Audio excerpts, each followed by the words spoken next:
everyone. Welcome back to the Black Tower podcast, a Wheel of Time podcast. I am Andrew, And I am Daniel. and today we are going to be discussing one of the most well known characters in Robert Jordan's The Wheel of Time series. Today we are going to dive deep into the interesting character of Nynaeve Almera. Indeed. Now, before we even give her other name, which I might have already spoiled, sort of, but we definitely need to put on some protection, make sure that everybody knows what's up. This particular episode of the podcast will absolutely feature spoilers basically from beginning to end of the series. Um, one of her most famous lines that we will definitely mention is all the way at the end of the books. So if you are not caught up through the entire series of the Wheel of Time, then you probably want to set this episode down and listen to it later when you are a little bit more familiar with Nynaeve, or should I say El Nynaeve T. Almira Mandragoran. Yes. And if you do wind up spoiling yourself, in the infamous words of Nynaeve, I will not apologize. Yep. That is something that you did to yourself. We owe you nothing. Yeah. Also, speaking of owing everyone nothing, we do actually sort of apologize for this episode being out so late. Unfortunately, I had some stuff come up this week, and so Andrew and I scheduling a good time to talk and hang out was a little bit more difficult this week than it usually is. So I apologize for life because, of course, I didn't do anything wrong. Life did. Yeah. Uh, but yeah, I hope that you all enjoyed. If you did not get a chance to listen to it yet, I have not finished it. But if you've not gotten a chance to listen to it yet, definitely pop over to the Wheel Weaves podcast. They actually had Andrew as a guest on their most recent episode that just dropped. Oh, yeah. That did So, drop today, the 25th. yep. So That's right. Yeah, it Brett was. Brett sent me a message on Discord and like, "Hey, the episode you guested on just was just released." And I was like, "Sweet." Yep. So I know that this will be a little late by the time anybody hears this. You're already listening to this one, but if you want to enjoy yourself and get another Black Tower fix, pop on over to the Wheel Weaves and listen to Andrew talk with some new Yeah. voices you might never have heard before. And if you're one of those that's avoiding spoilers, that one only spoils up through chapter 36 of The Eye of the World. So, Ooh, yeah. If you indeed. listen past the spoiler warning and made it this far and you're really testing your luck and already had Right. something spoiled for you if you haven't made it that far. But to be fair, if you Google Nynaeve, really, it pops up with her full name that she has by the end of the series. So, Yes, it does. um, Which, to be fair, I think all of her additional stuff is just married name. yeah, pretty much. I think she actually has the longest name in the longest single name in the Wheel of Time. I don't think anybody else actually has a longer name. Now, obviously, that is not counting Randomus Althoramus, Lord Dragon, Lord of the Morning, Breaker of Chains, Oh yeah, Mother of Wait, hang yeah, on, my bad. Mother of Dragons. But I think she does actually have like the longest single name without any titles. I mean, some of them are title-y and honorifics, but all of them are sort of part of her name. They're not, you know, healer of stilling and Yeah, or gentling and of the yellow Aja and all of that nonsense. Queen of Malkir, yeah. I think blah blah blah. so. She gets the L part of her name, the L Nynaeve, as the honorific for being married to Lan, because that makes Correct. her the Queen of Malkir. and Yes. So she kept her last name, but added the all yeah, to it. she hyphened. Yeah, and Well, took his Almira's last name. always been Oh, that's there. right. Yeah, you're right. Her original name is Nynaeve Yeah, Almira. that's right. But And yeah, then took so Land's the last name. I T think doesn't that come from the marriage ceremony with the sea folk? Borderlands. Oh, that's a Borderlands thing? Yeah, which is actually why Fail at some point also calls herself Fail T Ibara. Because it's actually for it is a part of the Borderlands tradition to add a T to whatever name you take um, in the Borderland culture. And so her father and mother are Davrim T Bashir, technically. I mean, again, Oh you yeah, don't need to yeah. add that on. He's really most of the time just called Davrim Bashir, but I mean, hardly anybody actually says El Nynaeve T Almira Mandragoran anyway, so it's very much the same thing where she's Nynaeve Mandragoran or Nynaeve Almira, depending on how you know her and when. And all of the other ones are just things that you can add if you would like to be more uh official, more honorific, more reverent, whatever it is that you want to call it. Yeah.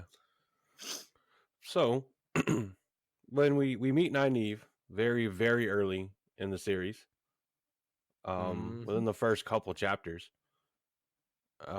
and when we meet Nynaeve, she is just the wisdom of Amon's field down in the Two Rivers. Someone that Hmm. has watched Rand and Matt and Perrin grow up over the last several years. Has a very infamous braid that she likes to tug on when she's angry. Um, that The most infamous of oh hairs yes. through the entire series. Um, so when we meet her, she's what 24, 25 because she was born in 974 NE, and the book picks Yeah, up in what so it 998. is. I think it picks up in Yeah, 998. because I think the series is 2 years in length, so it either picks up in like early 999 and we go over into part of year 1000, or but I think it picks up in 998. Yeah, because Yeah, it's supposed to be winter. correct. So And it is a horrible oh winter. yeah, yeah. But Not as bad as Winter's Heart oh yeah, Winter, that's not quite that bad. But but it is unseasonably bad yeah. because the Dark One can't stop fucking with the Oh yeah. weather. But she's of a slender build, stands one span 4 inches tall, has dark colored hair, and for the first part of the series, almost all the series, well at least half the series, we'll go with that just to be safe. Her hair is braided. It's definitely long waist length hair, and she has deep brown eyes. And of course, we have seen who has been casted to play Nynaeve, and I think Correct. definitely fits. Yes. I think that Zoe Robbins is definitely a good choice as far as I said, description of character and then description of um, actress. I think that she is not necessarily what I immediately imagined when I was reading the book, but well within the parameters of what makes sense. Oh yeah. I think for me, like when we meet the first couple characters, as far as like thinking of skin complexion, Ram was the only one that I ever pictured as like your quote unquote white guy, Hmm. and I don't really recall thinking too much about the others. Well, and it's interesting because again, it's a situation where it doesn't seem to matter for anybody else. Like as people have said for casting and whatnot for a while now. Um, in the book, it doesn't actually make a big deal about anybody's description.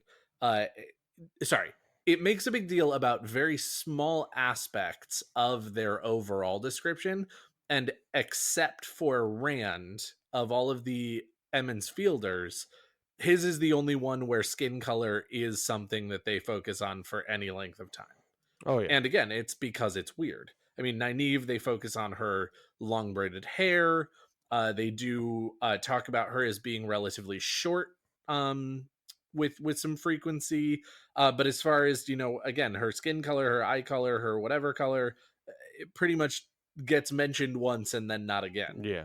Same thing with, Matt. He is described as being, of an age with Perrin and Rand, and being, oh, he's, this and that as far as eye color and hair color and skin color. And then they talk about things like his mischievous grin, and, his the way that he walks, rather than, those are the things that are mentioned over and over, rather than like, oh yeah, no, and let's remind everybody that Matt, has brown hair and brown eyes. Yeah. So, reading through the regular release book series, you meet Nynaeve first in chapter 1. Canonically, Correct. though, Nynaeve makes her first timeline appearance in the Ravens prologue when Eye of the World was re-released in 2 parts. Yeah. Hmm. So when you go on the wiki and you're looking at Nynaeve and it talks about her first appearance, that's why it says the Eye of the World Ravens. Because canonically, Interesting. yeah, she was in the Ravens prologue, but in terms of the regular release series, we see her first in chapter 1 of Eye of the World. Whenever Rand and Tam kind of get off the quarry road and they get into Amon's Field, and preparations for Beltane are well underway, and you get to meet Egwene and Matt, and all the fun characters, Sinbui, all those lovely Oh, characters. the best. Yeah, all The the best Emmons Copelands, Fielder. the crazy The Copelands. Oh Congers. yeah, which half the time I Wit. read wrong as Cougars. I don't know why. I mean, it's super Yeah, easy. And N is just an upside down U, or vice versa. I mean, So, yeah. So, uh, parallels to Nynaeve. She's very much like another Nynaeve, um, but that's one of the names given to the mythological Lady of the Lake, who we know from Arthurian lore, I guess, legend. indeed. Um, and that Nynaeve learned to use magic from Merlin and tended to only show up during very pivotal moments and using her power then. Um, and that could be a very strong inspiration for Nynaeve's strength and all the acts that she manages to do that no one else has, at least not in this age. So, Correct. and it kind of fits with Lan being Lord of the Lakes and Nynaeve marrying Lan, that would make her Lady of the Lakes. So that kind of fits there too. uh, Robert, Robert. Yeah. I mean, there's a lot of lore, a lot of influences all the way. I mean, we did a whole episode talking about Norse mythology and its influences, Yeah. or apparent influences in the eye, not just the Eye of the World, but in the series. And we've referenced Arthurian legend many times already. It's kind of hard Well, to and of do course, something it's, like this kind of medieval style without referencing like Arthurian legend. I mean, you're totally right. It's also true that when it comes right down to it, those like Arthurian legends and uh, grand archetypical stories are actually where most of the character archetypes that we actually know and love come from. And so, if you're making a character that you want uh, your readers to enjoy, it's certainly not that you can't go wrong with those characters, but it's harder to do. Mm-hmm.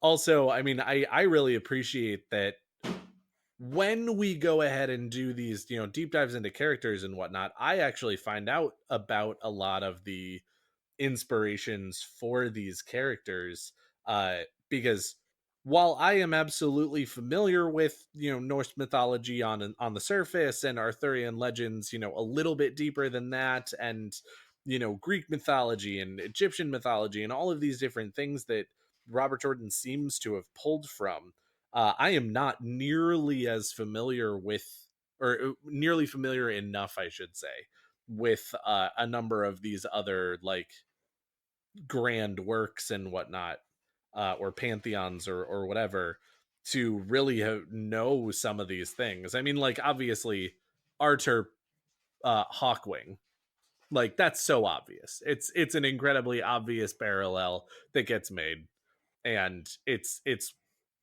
you kind of can't know Arthurian legend and not get that one. But there are a lot of them that are like along these lines where they're a lot less in your Yeah. face. Like I absolutely believe that there are plenty of stories where the Lady of the Lake is called Nynaeve. I have never ever uh clocked that as being something that's true. So I totally did not know that she was in any way based off of that, but it makes so much sense when you go ahead and actually draw the comparison. Yeah. But back into Nynaeve, uh, I mean, she some of us well, would like to still with be. her. Yeah. All right. Giggity giggity. So by the end of the series, her hair is no longer braided, and it is notably shorter after she goes through the oval ring to test for Aes Sedai. Mm-hmm. It's mainly just described as too short to tug. Yep. The one span 4 inches makes her, about 5 feet 4 inches. She was known to be very beautiful, with large eyes, though not as large as Egwene's are described. Yes. And she looks a lot younger than she appears to be, even before the slowing starts.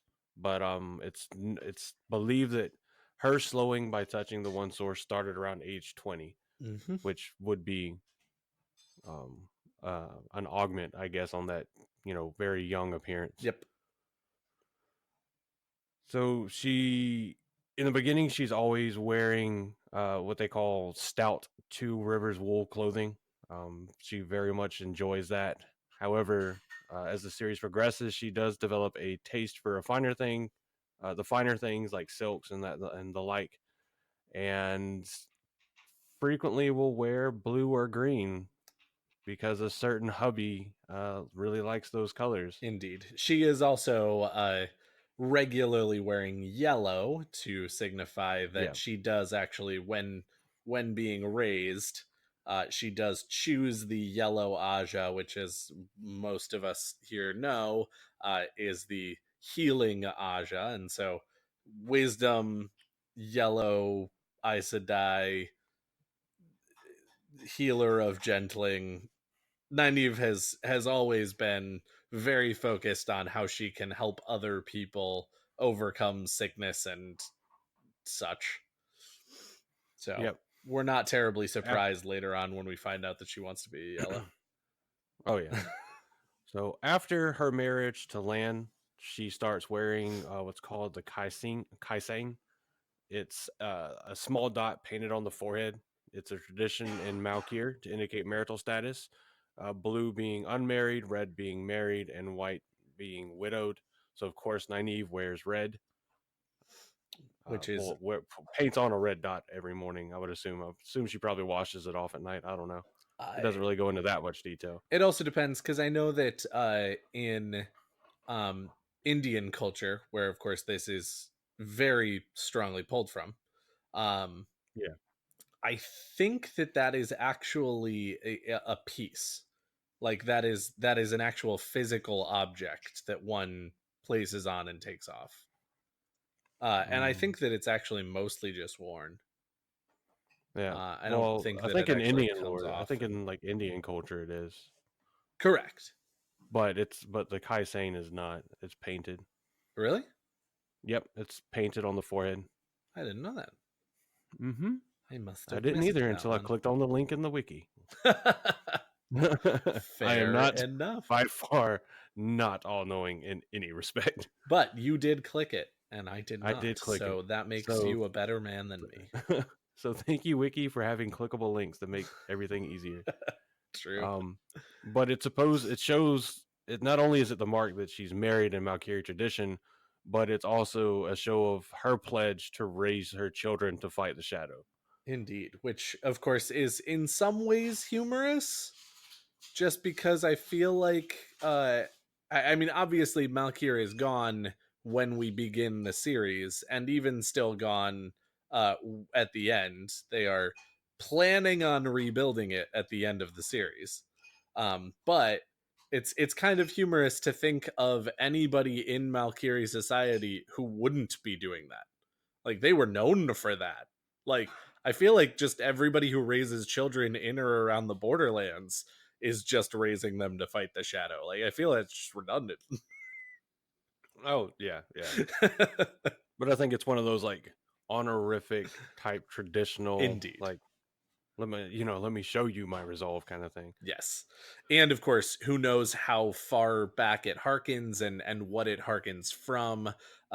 This is definitely a situation where we don't get quite as we don't get a Malkiri walk through the crystal columns. So who knows Yeah. what we'd find out about, where those traditions come from and such, that I'm sure Robert Jordan actually had a good deal of those sort of known to him in his own mind, in his notes, in somewhere, that he knew all of the answers to where these came from, but of course they just never come up in the books.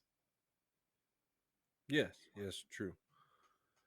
Um so while in the Two Rivers, she doesn't really wear any kind of real jewelry, but by the end of the series, it appears that she has taken on a love of gaudy jewelry, but in fact, the jewelry she wears, almost all of it, not all of it, is either an Angreal. Well, one is an Angreal, and several are Terra Angreal.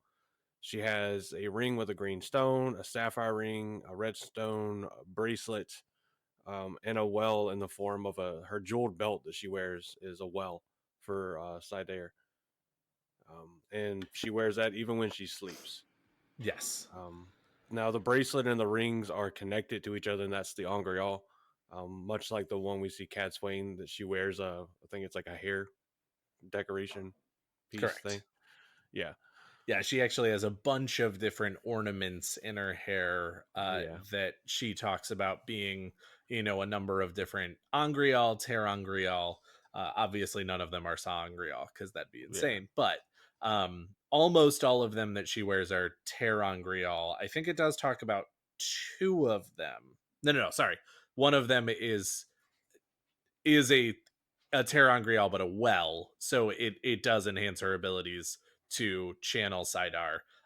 Another is an Angreal, so the well Yeah. and the Angreal work very well together. Work very well together. Gross. And all We of the did. other Terangreal help her to pretend to be the legend that everyone thinks she actually is. Oh yeah, and we actually talked about the specific name of the Angreal assortment that Cad Swain has. We in our episode we did on Angreal a while back. Yep. Don't remember when it released, but we did talk about it there. So if you're more interested in, you want to hear more about that after you finish this episode, while you're waiting for the next episode, that's a good one to listen to or re-listen to. Indeed. But she also wears the Great Serpent Ring of the Aes Sedai and Lance Golden Crane's signet ring. Which, just can I say, this is one of the things that in books is a little weird to me. I don't think Robert Jordan actually really understood jewelry that well. Not in the sense of like all of the other things that she's wearing, but there's one passage where she gets Lan's signet ring and she says something along the lines of, I can fit both of my thumbs in here. Yeah, And that's that is so big. Like, she has got to have the smallest thumbs, or he has got to have the biggest, fattest fucking a man's got fingers. trollic hands. Because, like, again, I am well aware that a signet ring for Lan should be solidly bigger than her any of her fingers. She should comfortably be able to put in her thumb with plenty of room to spare. Yeah, Not another thumb's worth, though. Yeah. That's getting a little ridiculous. Yeah. There's Ariel Burgess actually did a drawing of Nynaeve and Lan together. And if you look closely at Nynaeve's right hand, you can see her holding the ring. It's of where you're talking about, where he gives her the ring. Hmm. Um, which he does kind of as a, yeah, I do have feelings for you, but I can't devote myself to you. Sorry. And it comes back on him later because she looks at him and she's like, where I'm from, if a man gives a woman a ring, he just proposed marriage. So you've already done it and you're stuck. I'll land Mandragoran. Which is also funny to me because on some level, I don't actually know that's true. Oh yeah, Nobody else talks about Emmons Field traditions being that. I, So I feel like on some level, uh, well, I think she even she could talks about. absolutely have just made that Yeah, up, I think she even talks about how like it's not necessarily a lie; it has happened, but right? that doesn't necessarily mean like there's other things that have to happen. Because Indeed. I mean, Perrin never gives Fael a ring, Yeah, but they get and married in Rand Emon never too. gives any of the girls rings. Well, yeah, he does bond them though, so they kind of do like an Aes Sedai style marriage thing. But they actually Fair. never like in the series like take vows or formally get married. Yes, there is no marriage ceremony that they specifically show in the Yeah, books. I mean, I'd imagine it's something I'm that pretty happened sure they after, but actually do talk about at some point. No, no, you're right. They don't actually even say that they don't even do one sort of off screen yeah, they don't. Not that they because talk things about it at least. just snowball so Yeah. quickly after they bond Oh him. yeah. And that's kind of like I think part of the motivation is they know things are about to speed up. They can feel it. Yes, Um, but speaking of and feeling, so that's why Min just yeah. goes and finds them and is like, "Guys, this is our last chance." So we'll Uh, get into a little bit more on feeling things coming with Nynaeve. But she was born to her father herded sheep and grew to back and had a farm wife. like Yeah. everyone Oh in yeah. Emmonsfield. And was married to a woman named Elnor. Uh, Nynaeve's father thought of her as the son he never had, and that's where she learned to track game, hunt, and fish.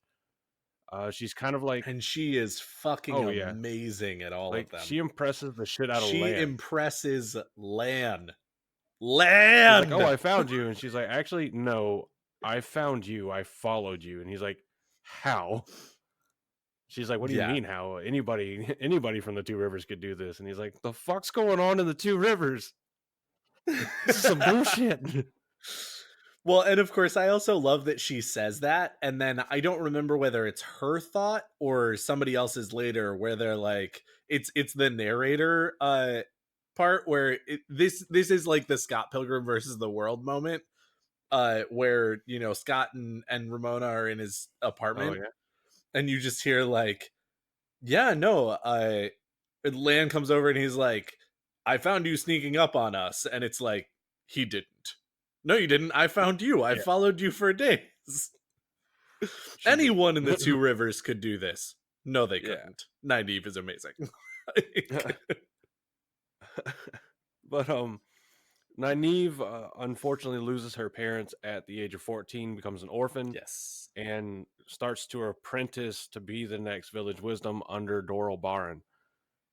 Very shortly after that, Yes. she is the youngest wisdom the Two Rivers ever had, and has been one of the most successful. She's been able to cure ailments that no other wisdom ever could, and wounds that would have left a man maimed for life or sometimes gone without a scar.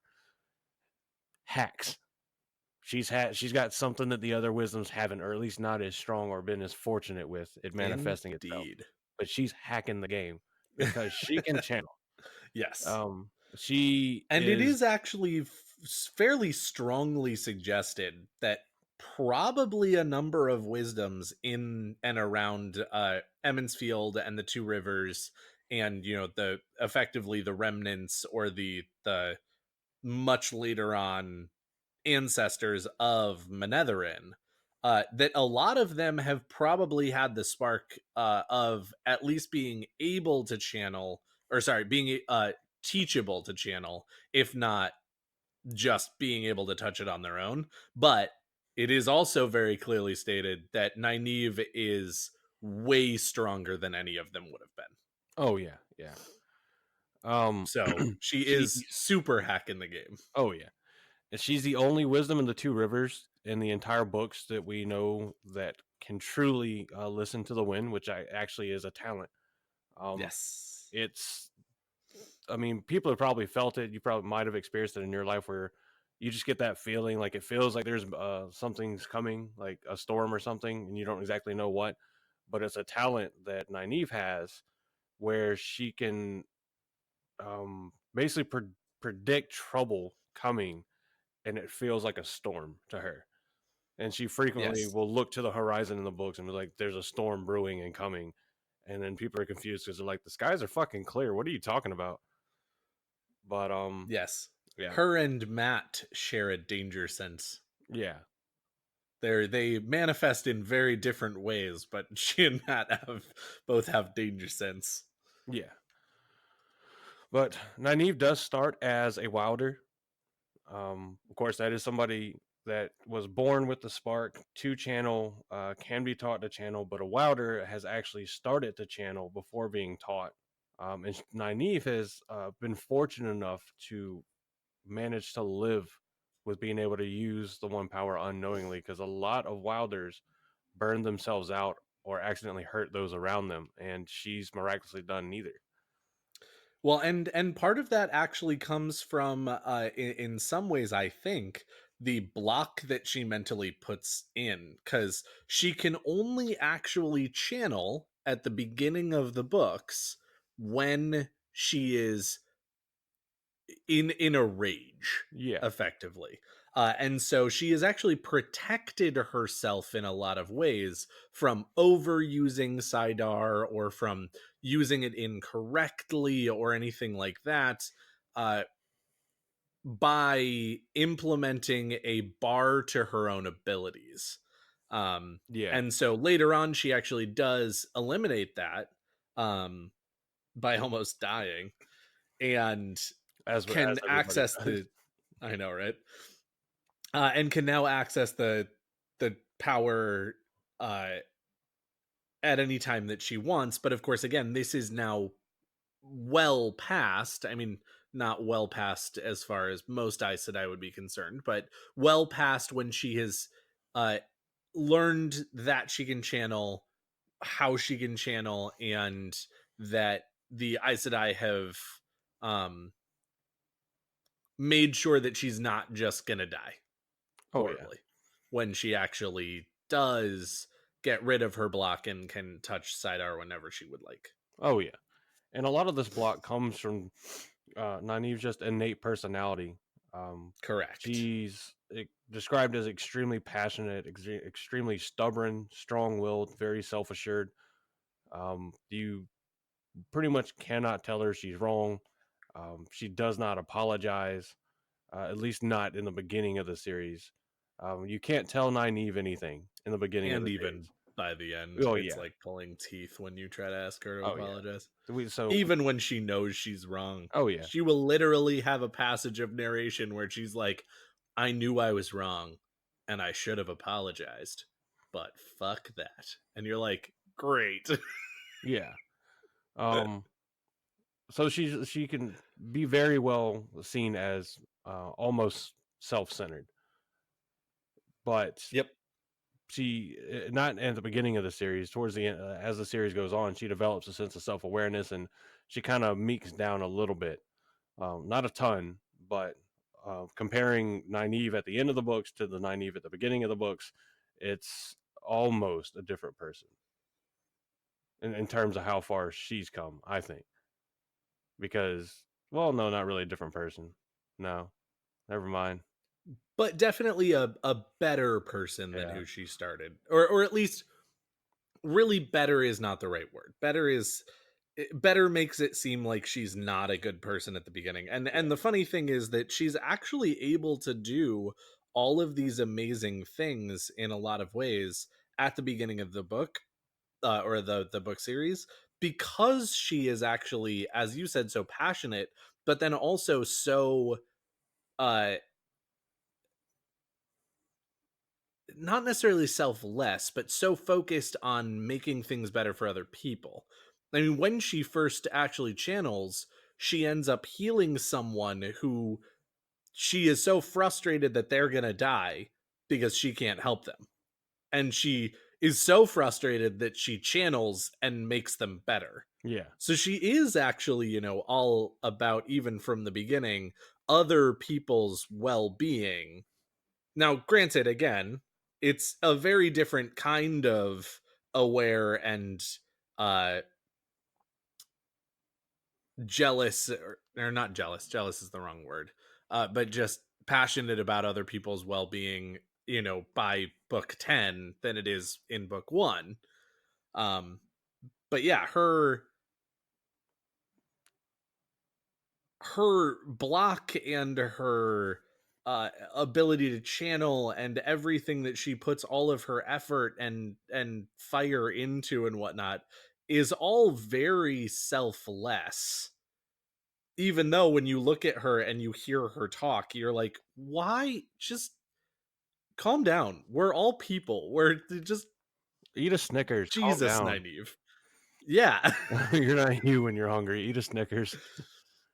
But And then, of course, later on, as she learns to be more of a well-rounded person, more of a as she realizes that she is not the only wisdom in the world, not the most important person in the world, that other people are very much necessary for the world to work and the wheel to weave and all of that different stuff. She does chill the fuck out a lot oh yeah. and stop being so ridiculous about, no, no, no, I am right and you are wrong and there's nothing you can do about it. Yeah.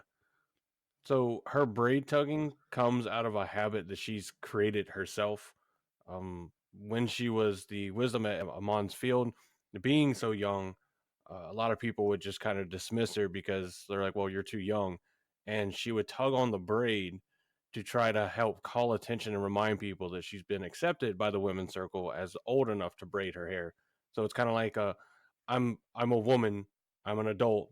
Listen to me, and it becomes something that a habit that she really never gets rid of until her hair is too short to pull. Then Correct. she kind of forces Though let she does become, again, as we said, more yeah. self-aware of it. Oh yeah. And she does sort of call herself out in her own thoughts for doing it pretty regularly, but she doesn't stop. She just keeps Oh yeah. doing it. I mean, it's uh, I think the thing that Nynaeve is most well known for, despite all the amazing feats that she does, all the help that she renders, curing or being able to repair to some extent somebody that has been gentled or stilled. No, we're not going to remember that. We're just going to remember her getting angry and tugging on her braid because Well, and there's it's Aes Sedai that use it against her when she's in the tower because she'll do it when she was first became accepted, and they'll be like, everybody notices. They're like, okay, you're getting pissed. We can tell you're pulling on the braid. And there's a lot of times that, as you were saying, as she becomes more self aware, that she catches herself pulling on her braid mhm, and forcibly will make herself, let go and be like, no, I got to try to stay calm. So 2 she seconds does later, work she's on it. back to pulling on it. Yeah. So it's something she does notice and she does start trying to work on. But the reflex is still there even after her hair gets cut. Um, she still catches herself reaching for the braid, and of course, it's not where she's used to having it. Yep. So, but she is known to be extremely courageous, even noted by Elaine and Avienda that they've given her praise for her courage. Maybe not outright, but they've taken notice. And I think, notably, that she's absent in this, Birgitta, Yeah, who is also a person who's known for her courage. And literally, the best part about all four of those people, none of them would agree with that. yeah, Every single one of them would stand there and be like, "No, Elaine, you're brave. I'm not.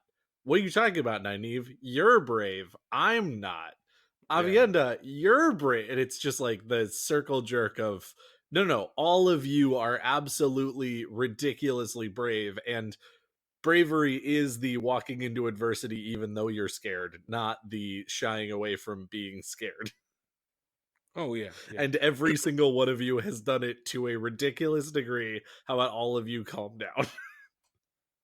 yeah.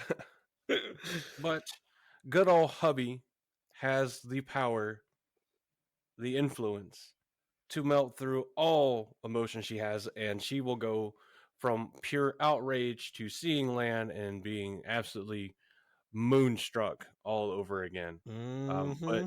don't mention it because she will give you a glare. I tell you what. And if looks could kill, Yeah, she would be literally a serial every killer. one of the main characters would be dead Yeah, yeah. because of Nynaeve. It's a good thing that like that's not a talent where you can just like glare at someone and they die. But yes, she is known to have one of those incredibly piercing looks, and she uses it fairly regularly in the book, or in the Jesus books. I Yeah, know that that's not a huge deal, but like it's annoying the shit out of me that I keep doing that. Anyway, yeah. the books, especially when anyone is around her and Lan, Oh yeah. because good lord. Oh yeah. And God help you if you say anything potentially disparaging about one or the other around the other one, because Hmm. they will both murder you where you Oh stand. yeah. But as the series goes on, she does again gain a good bit of self awareness. She gets better control over her temper, but doesn't lose her passion from it. It doesn't like super meek her down, but it kind of shaves away some of the anger so that more of that passion can kind of just come out and shine. Yes. Um, she gets more comfortable with who she is.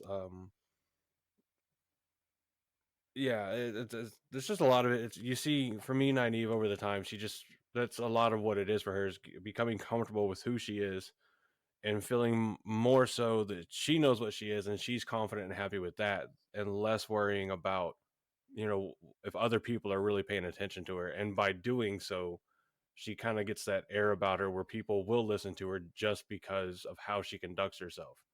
Yeah. But she, beyond her ability to track, she is very observant of just the situation around her. Um, she's one of the very few Aes Sedai that we see that come to the realization that the White Tower itself, as an establishment, is full of hypocrisy and self-centeredness. That the Aes Sedai will carry themselves like they're this holier than thou organization, but in reality, they're no better than any other group in terms of internal politics. Yes. Well, and I think that that is one of the things that Robert Jordan does really really well in these books, is make incredibly realistic characters who have incredibly realistic realizations.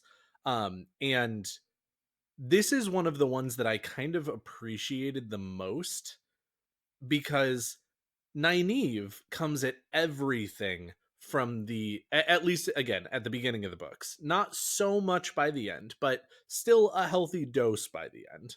Um, but in the beginning, she comes at every problem and every decision and every discussion with the idea of, I have already made my decision and I am right.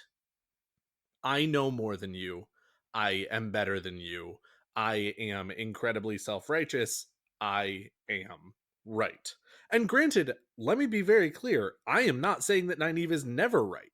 She absolutely is correct. More often, I think, than she's wrong, at least at the beginning.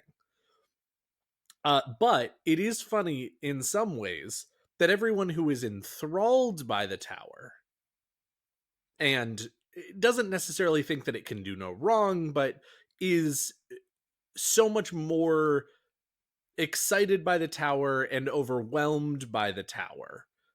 Speaking specifically of like Elaine and Egwene, for example, um, they do a lot of just sweeping Aes Sedai issues and problems and politics and whatnot under the rug for a while, whereas Nynaeve doesn't. And the irony there is that the reason that she realizes that this is so true so quickly is that she is standing there being like, I'm right.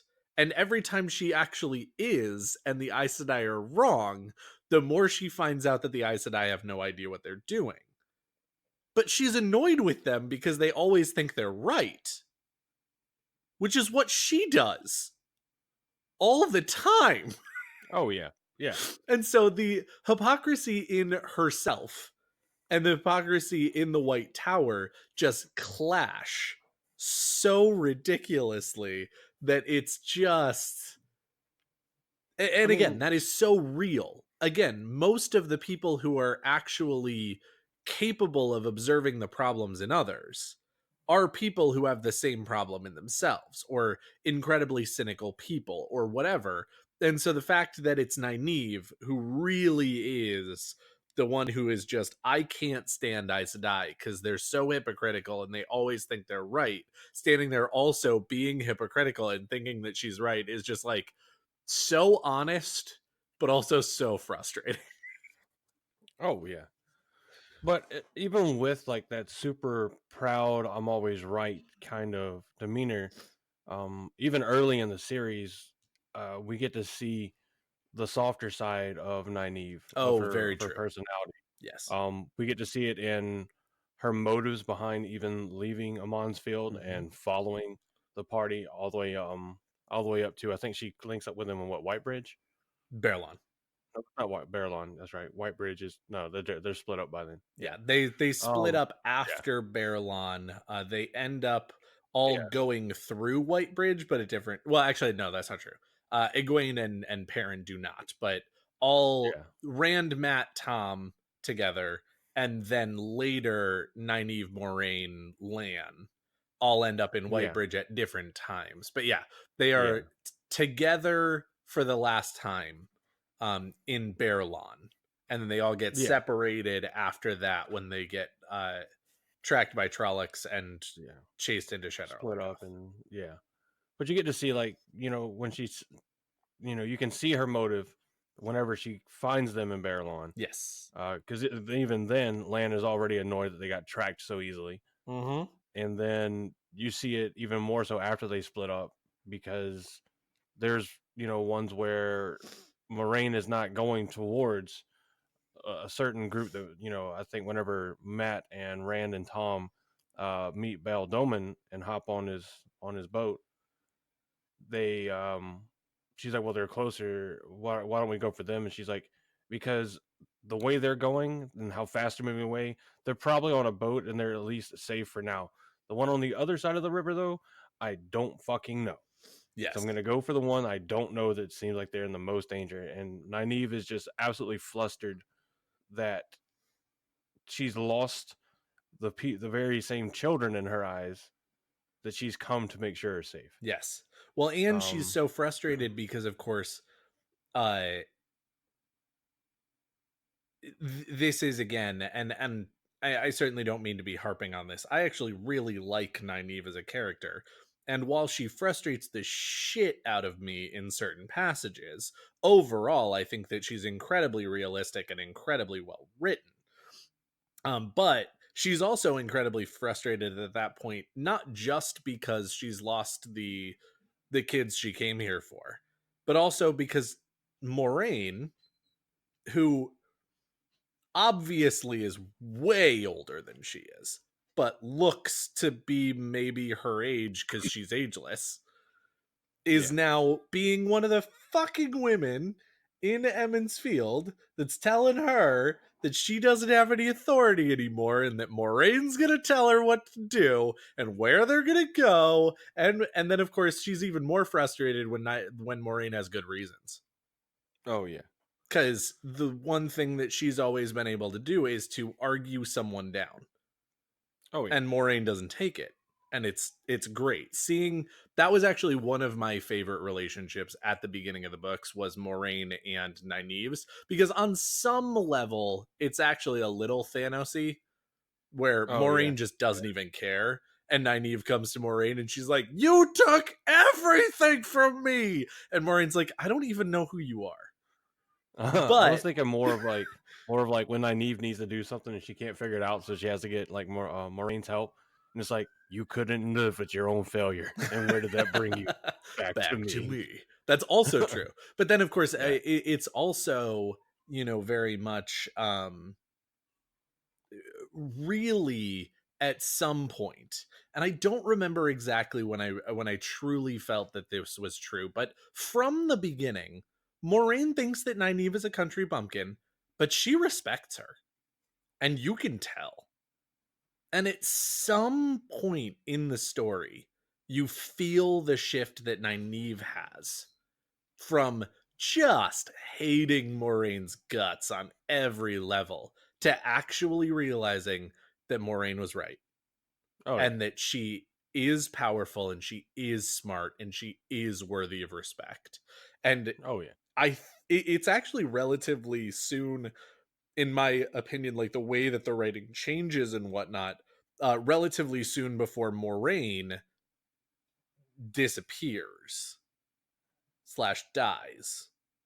Mhm. And Nynaeve very much, I feel like when she finds that out, she like says the thing out loud and whatnot of like, well, I'm really mad that she died because I didn't get to kill her.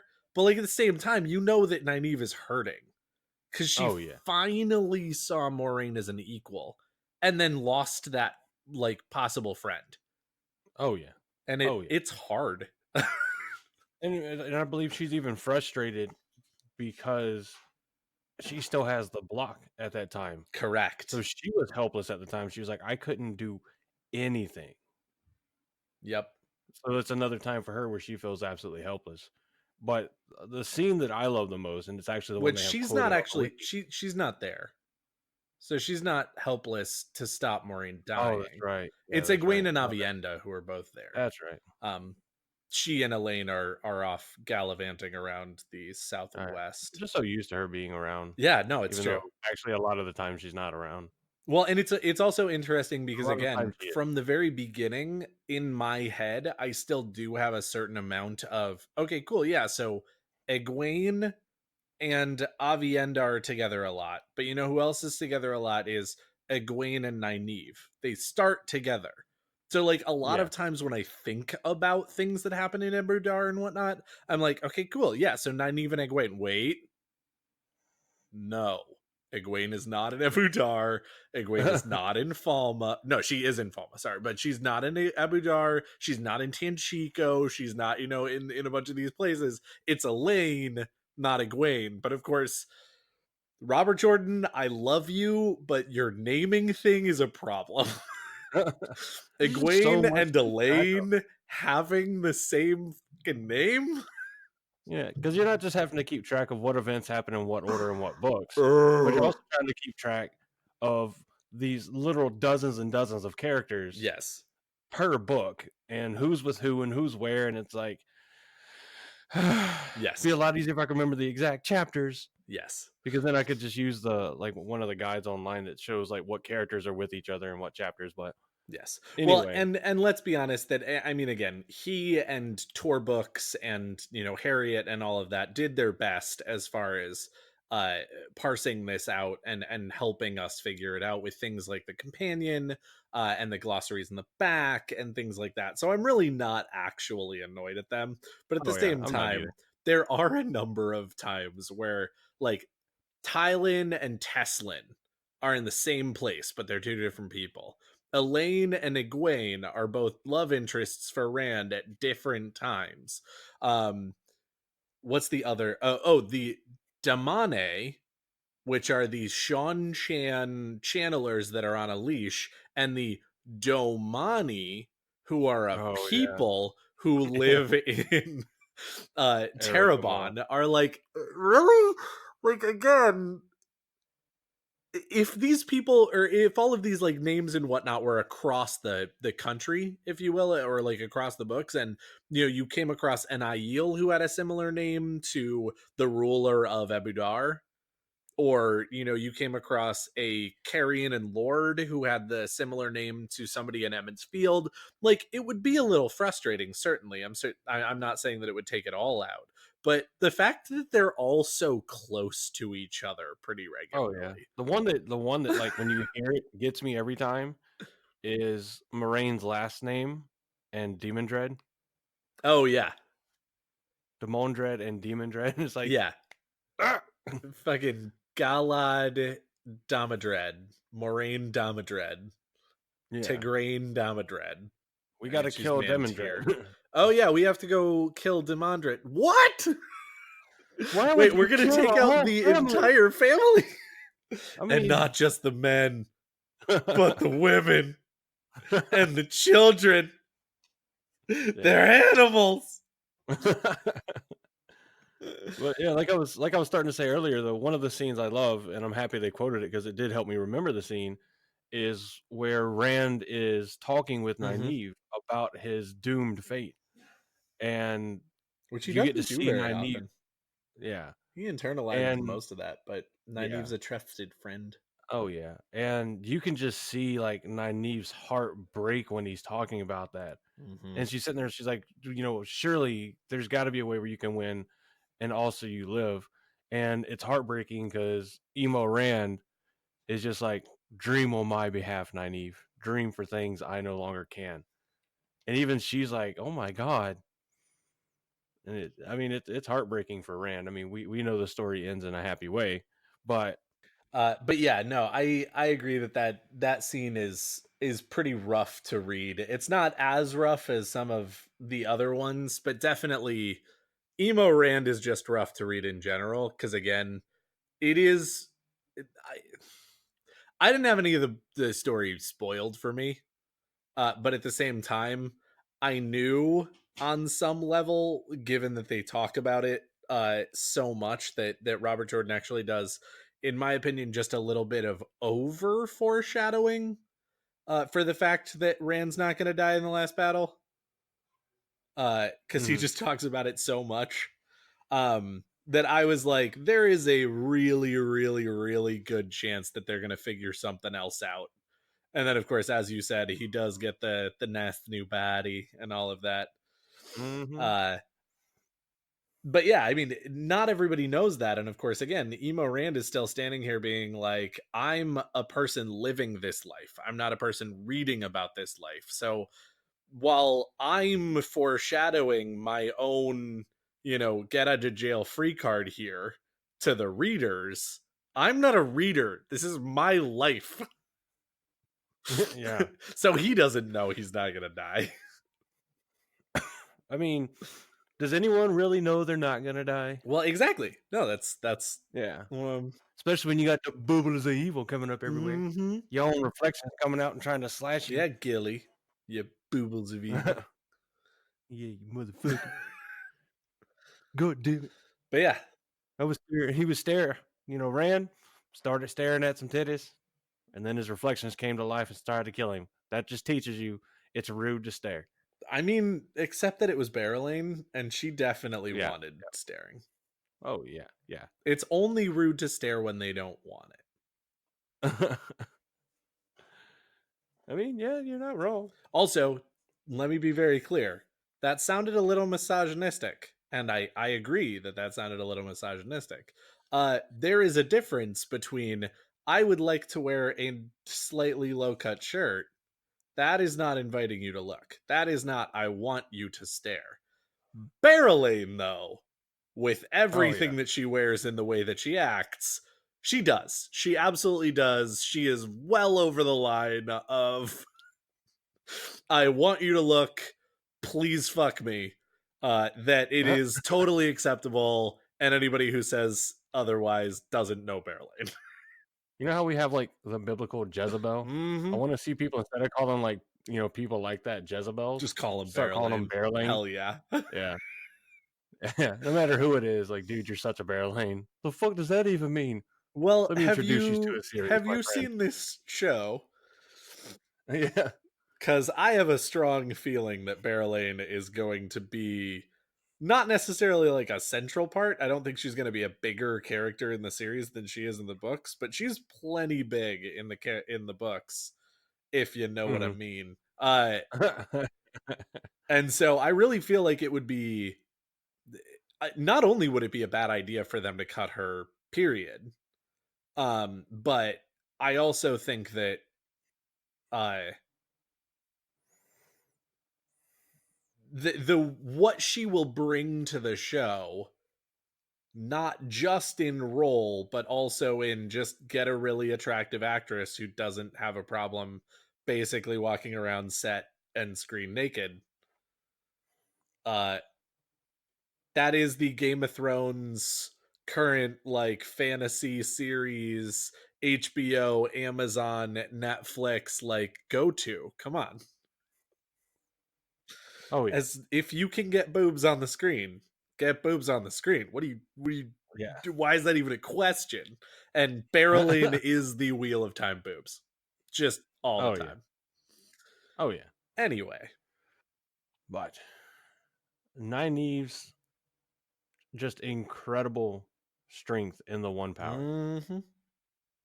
She is with no doubt the absolute strongest Aes Sedai in the series.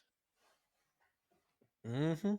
She is stronger than Elaine. She is stronger than Egwene by a non-negligible margin, Yes. significantly stronger, and even stronger than Cad Swain, who's been around forever. Yeah. And I think I just saw a ghost out the corner of my eye because I could have swear there was somebody standing right at the corner of my field of vision, and it scared the shit out of Yeah, me. it was Cadswain. She was pissed that you were Oh yeah, disparaging her abilities.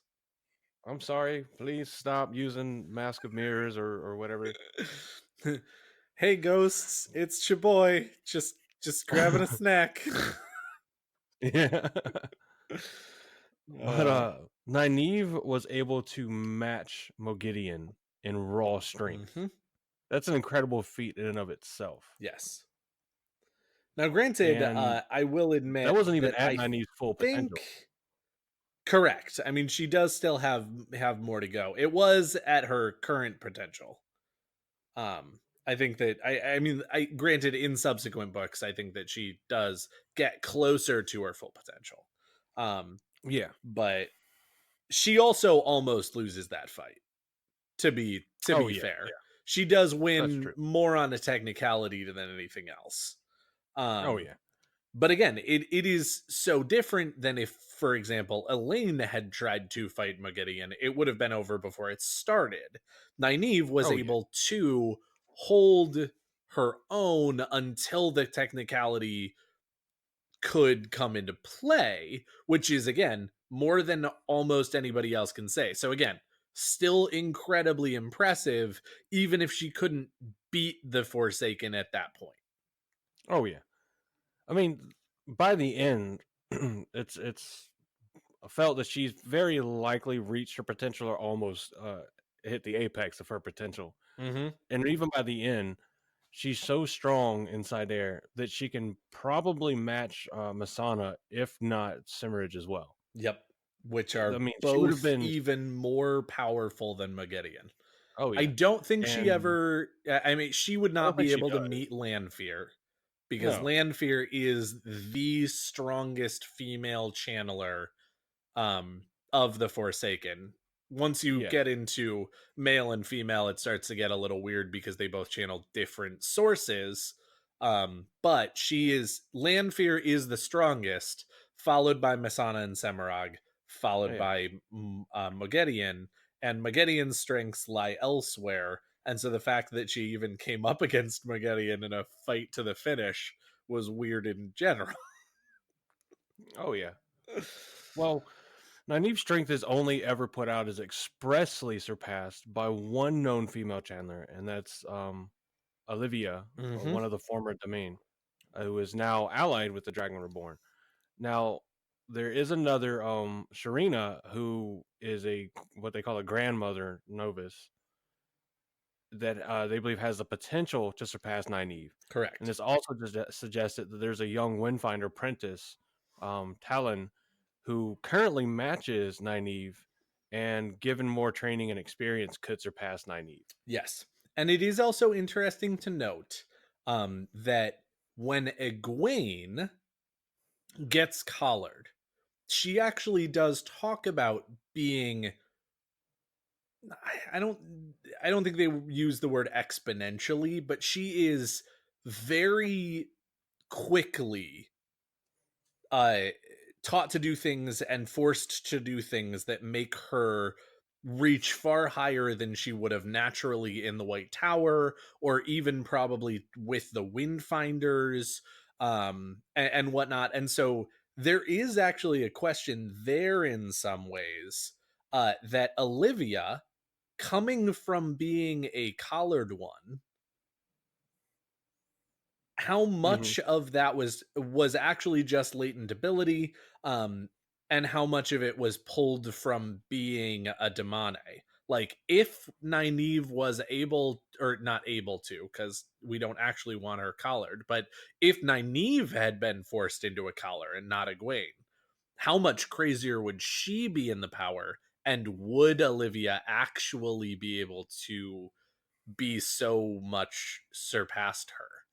It's a question Oh that yeah. I've always wondered. I mean, I think the answer is still yes. I think that Olivia is really just that crazy. Oh Um, yeah. but it's an interesting thing to think about, and that I've thought about quite a number of times. Uh, just Nynaeve as a demone is scary.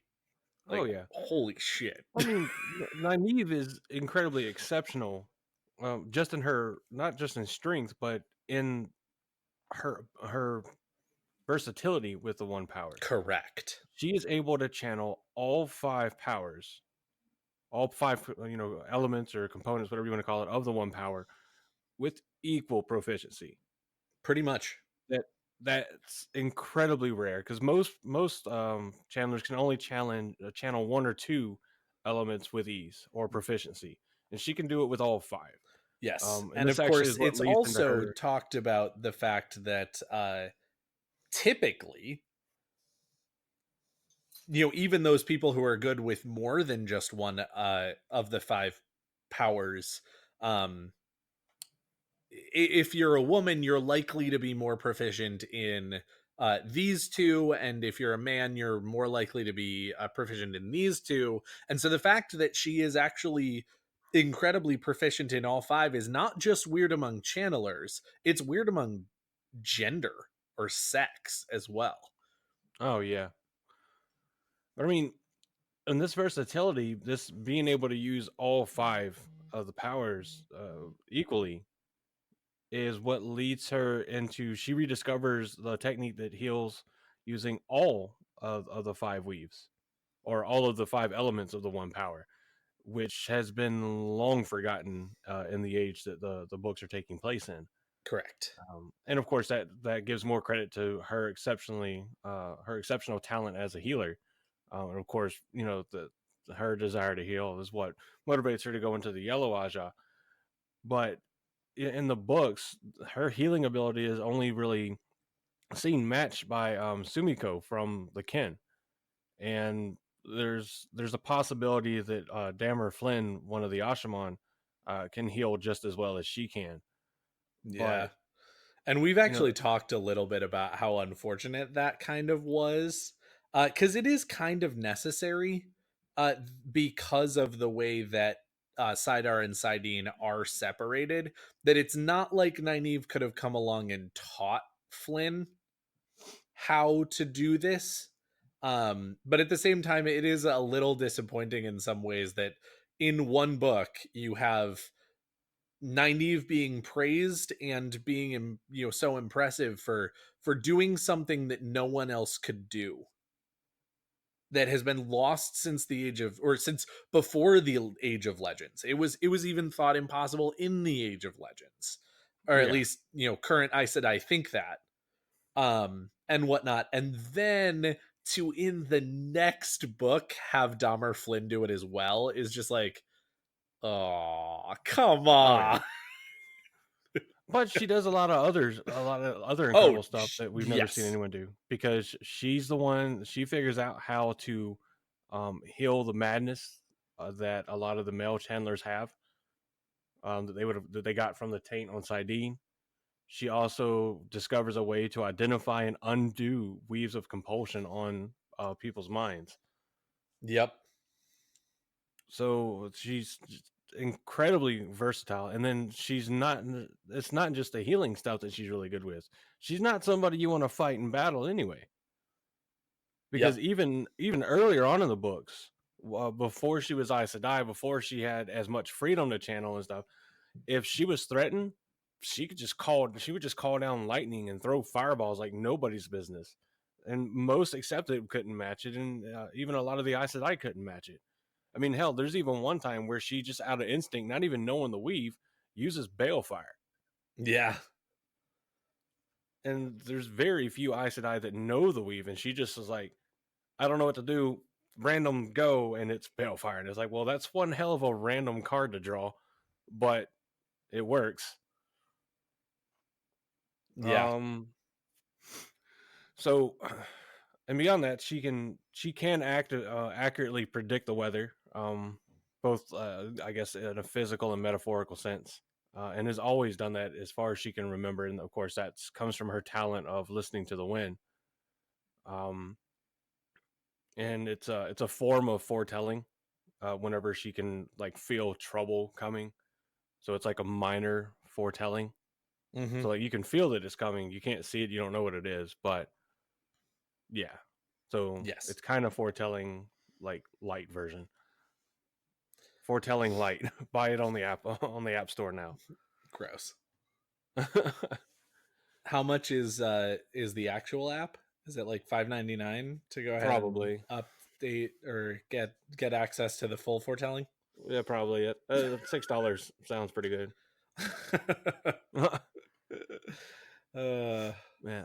But she also seems to exhibit a minor form of because we find out that Avienda is able to read Tiarangral and feel like emotions and stuff from them, um, though it's not necessarily an indication of what the Tiarangral does.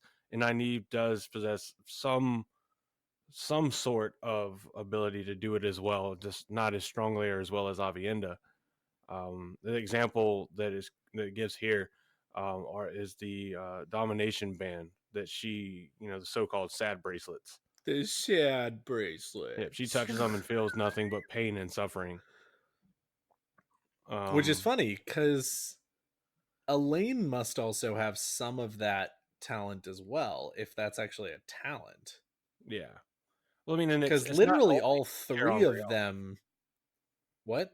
It's not only Angrial that she does this with, because she also can feel emotions coming from the seals on the Dark One's prison, but it's never like detailed what she feels coming from them. True. Well, those are Terangrial, though. Yeah, that's true. So I guess that would Are, just. are they really? Are they Yeah. really classified as Terangrial? I, okay, that's fair. I would probably say.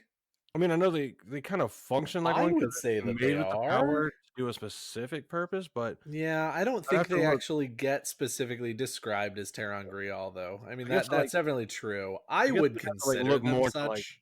yeah. I think it just depends on like how they work. Yeah. Because if so if they're actively holding the seal together and not just like a place for the thing holding the seal together to reside in, then yeah, they would be. But if whatever weave or whatever it is that's holding the seal closed just resides within the physical seals, Yeah. then they're just playing Quelindar. Quelindar. Yeah. Thwendiar. Yeah, that one. Swindiar. It's actually not Swendiar. I just Um that's the first way that I ever pronounced it in my head when I saw it the first time, because I don't remember why. Like Swindiar. There it is. there was some reason that I thought that the C at the beginning should be an S sound. That like I had just Yeah. gone through some English class or whatever that was like in these cases, but it's QNDR. Okay, yeah, I found it. Yeah, yeah, it's Quendiar. But in their description, so their focus points for the actual seals that hold the Dark One in his prison. Correct. So that I So I guess think they has just been hold yeah. the They're thing. like They are a not actually physical like made with the power in them as a specific purpose. yeah. I mean, obviously these were created for I the mean, they specific purpose are, of but they're not. functioning as the anchor points, but they Yeah. themselves, they're just what the seals are anchored to. But in reality, they're just Yeah, Quindy they are archetypes. representations of Yeah, something bigger, which is because you can't. not really a ter'angreal. Yeah, because you can't have a prison and a fantasy series without something physically that you can use to break out of it. Indeed. Or conversely, you could just have a mat. Yeah, And then you could just break out of every prison every time. that's very true. All you need is luck. Mm-hmm. It's better to be lucky than good. Oh yeah, These bloody women would ever thank me for saving their bloody necks. oh yeah. But I mean, Nynaeve is a non-negotiable major part of the series. Yes, She's one of the three that use the Bowl of the Winds. The other two being Lane and Avienda, I believe, right? correct. Yeah. So she does that. She is the sole person that helps Rand. Well, I, mean, I think they link up, but that helps Rand cleanse Sidene. Yes. Well, Um, and it's interesting because he says that it's twofold. Because he needs someone who's incredibly powerful inside R uh, to channel the ridiculous amount of the power that they're going to need to channel to do this. And while he could have then, arguably chosen someone like Olivia, Nynaeve is the only person that he knows is powerful enough and he trusts, oh yeah, which is why he chooses her. oh yeah, and she's the only. I think she's the only female Chandler that we expressly see get any exposure to the taint on Sidene because she remarks on it while they're cleansing it. She's like, "That's fucking disgusting." Yeah, sort of. They do actually in a couple of books later talk.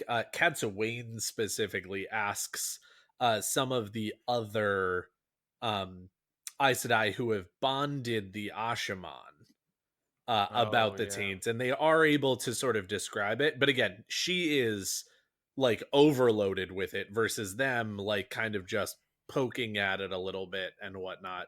And then, of course, they don't even really get that much opportunity because when they link up with the Ashaman during the fight mm-hmm. to cleanse the taint, they can feel it, sort of. But then once that fight is over and they try to link up with Ashaman later, the taint's gone. So they can't feel it. So yeah, she is one of the only people who really feels the male half of the source and the problems that it has. Oh yeah. Um, it's not long or not terribly long after that that we get the most famous quote that we have that most people will cite from Nynaeve. This is after her marriage, well after her marriage to Lan, which took place before the cleansing of Sidene. Mm-hmm. Um, and she begrudgingly acknowledges Lan's allegiance and commitment to his never-ending battle for to avenge Malkir and fight the Shadow. And she's like, "Yeah, sure. I'll open up a travel. I'll open up a traveling portal, and I'll put you in the Borderlands." And she does at the exact opposite end of where he wants to be, Mm-hmm. as far away from the well, I guess what you would call the battlegrounds for Tarmageddon are. And Which this is one of the only moments that I'm okay with that yeah, because she does it specifically so that she can buy time to do one of the most amazing just character things, but especially like wife strong things, which is just get him reinforcements. oh yeah, and she's full But on queen. she does lie to him. Oh yeah, I mean, but she's it's a lie acting of as a omission. full on queen. Oh yeah. Yeah, because then she sets the traveling Yes, to many. queen. Yeah, Mm. she's going to all kinds of cities, and this is where we get the famous quote. Do you want to read it? Absolutely. My name is El Nynaeve T. Almira Mandragoran. The message I want sent is this. My husband rides for World's End toward Tarwin's Gap, toward Tarman Gaiden. Will he ride alone? And I love her response to anytime anybody resists or they're like, Malkir is dead or it's a fool's mission. She says, Lan told me once that Malkir lives so long as one Mhm. man wears the Hadori and pledge that he will fight the shadow, so long as one woman wears the Kaisane and pledge that she will send her son to fight the shadow. I wear the Kaisane, Master Aldragoran. My husband wears the Hadori. So do you. Will Lan Mandragoran ride to the last battle alone? And the shame the Ugh. motherfucker feels. Well, and my favorite is the very first time that she says that, the guy is just laughing at her. And you think when you're reading it, because you are reading it in chronological order, that he's just like, this bitch. But like he is beside himself. Like it's a merchant. And he's like, no, no, no, no, no, you misunderstand. I say Malkir is dead because I want you to know that, but I'm gonna deliver your message. And once I'm done delivering your message, I'm gonna ride toward Tarwin's Gap. And you're like, oh shit, okay. Oh yeah. So even though it's a pretty like I don't know exactly what you want to call it, like strange response in some ways to have to such a powerful and meaningful line and saying and feeling, but at the same time everyone who is part of the Borderlands, everyone who is Malkiri is still so down for this. They're like, all right, cool, merchant, go deliver the message and then show up to the battlefield. That sounds great. But yeah, it's crazy. The Borderlands is fucking crazy. Oh yeah. But so she's with Rand. She's one of the six that go with Rand to his meeting with the daughter of the Nine Moons, who actually isn't the daughter of Nine Moons because it's Cimmeridge using the Mask of Mirrors for an illusion. And when that breaks, she blows off Rand's left hand with a fireball. Mm-hmm. And luckily, Nynaeve is there because she can heal the arm. She can't restore the hand, but Correct. she at least heals him from there. And she also delves him and discovers that there's something wrong with his eyes. And I can't really remember what that part was. Was it part of the flash of the fireball that was making it hard for him to see, or do I you don't remember? specifically remember that either. Yeah. Huh. Hmm. I don't remember. Yeah. But um, afterwards, she goes to Eridomon and stays with Rand at the Lord Talon's Manor. That's where she starts learning the 100 weaves required to become an Aes Sedai. Um, she offers to heal Daigain from her grief of losing her warder, Eben Hopwell, but Daigain rejects. Yeah. Nynaeve is, It's from that point on, interesting. she's. I have to admit that that is one of the scenes that I don't actually necessarily appreciate. I do because it actually still just shows a Nynaeve's intense need to heal people and Uh, also her ignorance about the things that she still doesn't know about being Aes Sedai. Because it's funny because Cad Swain also talks about uh knowing Daigian's struggle and whatnot, about losing her warder, and especially she wonders whether it's worse if the warder is a channeler and things like that. But she never she specifically says, I would ask. I don't remember who's the like the best healer with them, but she uses the name. She's like, I would ask this person to heal her, but that would be insulting. Part of the yeah. grief of losing a warder and remembering them is going through this shit. And it's an interesting scene here because it really, again, as I said, just shows that Nynaeve is still relatively ignorant about Aes Sedai waves and traditions and whatnot, and it was a weird scene to me. Anyway, Oh yeah, yeah. But I mean, I guess I get it. yes. But And again, it really does it does do somewhat of a good job of showing that Nynaeve is still just desperate to heal everyone and everything that she possibly can. yeah.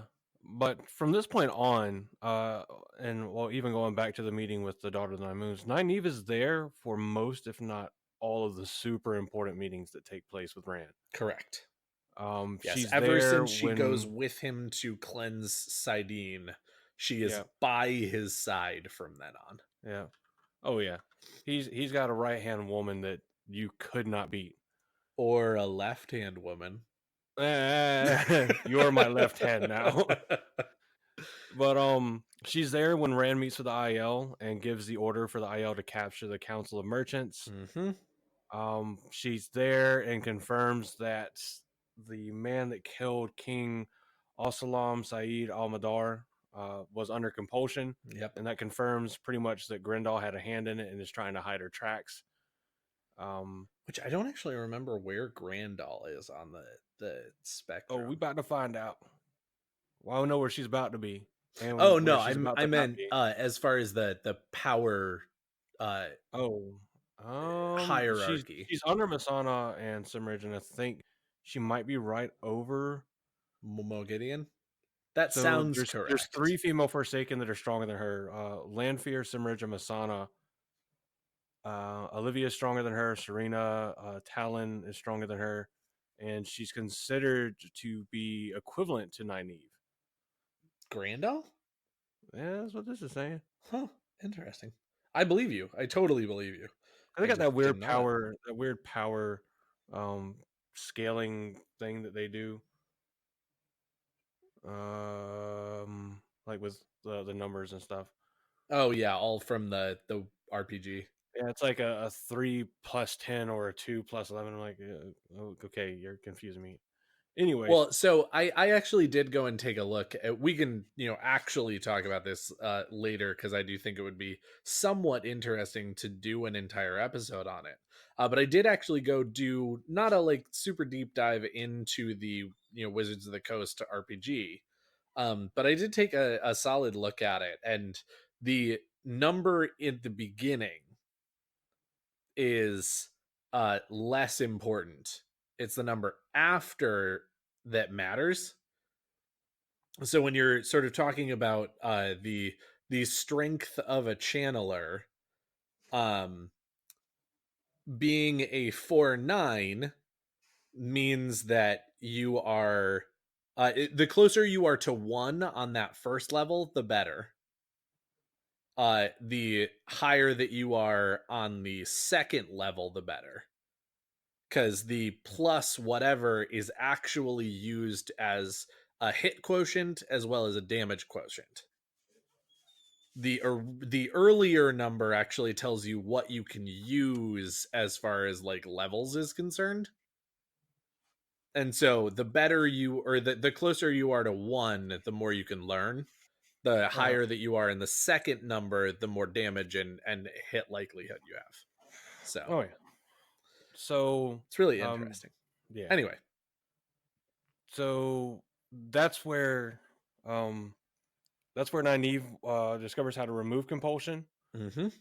and that's also how they get Grendal's location from him before he dies from the damage that's already been done to his mind.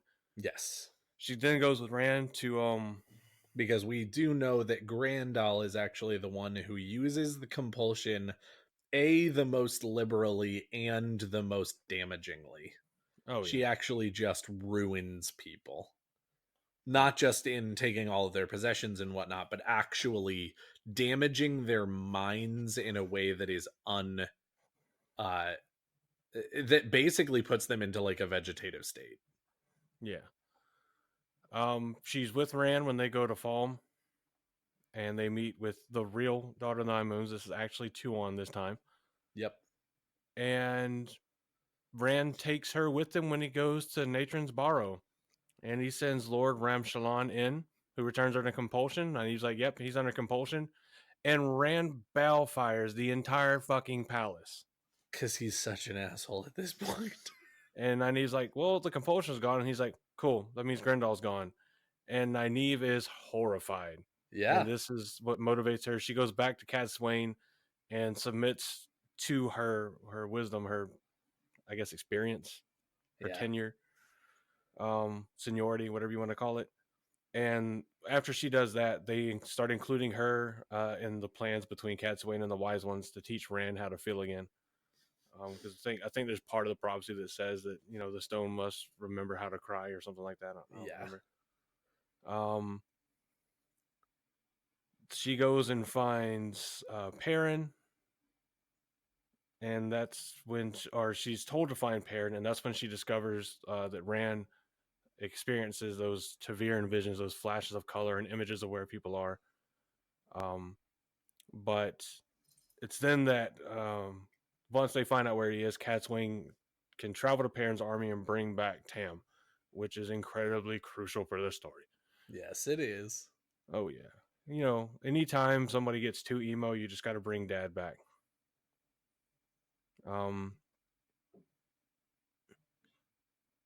But it doesn't go so well with the first meeting because this really isn't on Nynaeve. But she is with Cat Swain when Tam, completely pissed, comes in the room and is like, Rand just tried to kill me and traveled to Abu Dar. Yep. Yeah. When Rand returns to Tyr is when Egwene summons Nynaeve back to the White Tower so that she can be properly tested and raised to Aes Sedaihood. This, of course, is after the White Tower has been reunified under Egwene. Mm-hmm. And And that's Elida something has that Rand been is. deposed. Oh yeah, and Rand is Fuck happy her. to announce that.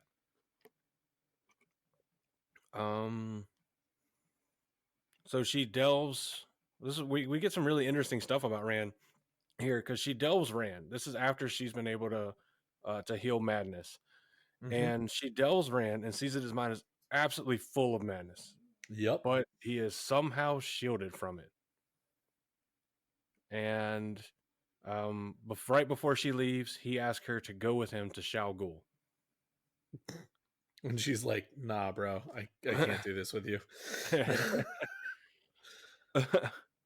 Let's see. She goes through the oval ring. You all right back there, Tiger? You got an itch? Yeah, Sorry. Dad. um, but yeah, then she goes into the oval ring. Lay down. Thank you. To be properly tested. Several of the Aes Sedai, though, claim. Wait, hold on. Yeah, Nynaeve is completely furious by the end, and despite the fact that she completed all the required weaves, there's several of the Aes Sedai that claim that she failed the test because they claim the purpose was to show proper decorum and the ability to be calm as an Aes Sedai, even under pressure. The nature of the And test. Nynaeve just certifiably doesn't do that. Oh yeah. Ever. Oh yeah. And part of the test is that whoever's being tested is supposed to be barred from channeling aside from the prescribed weaves, but Nynaeve's experience in the world of dreams enabled her to do just that. So they Correct. call it another rule that was broken. And then they have a serious issue with her use of balefire, which of course Well, they, as all Aes Sedai do, say you are forbidden from using that ever again. yes. Which, if you're going to use something like balefire, being in a Terran Grail is probably the last place you should even consider it. Yeah. Well, that's one of the most in some ways humorous things is that they or not humorous things. One of the coolest things and impressive things that Robert Jordan actually was able to do in these books is that balefire from the second that it is mentioned is power level over 9,000.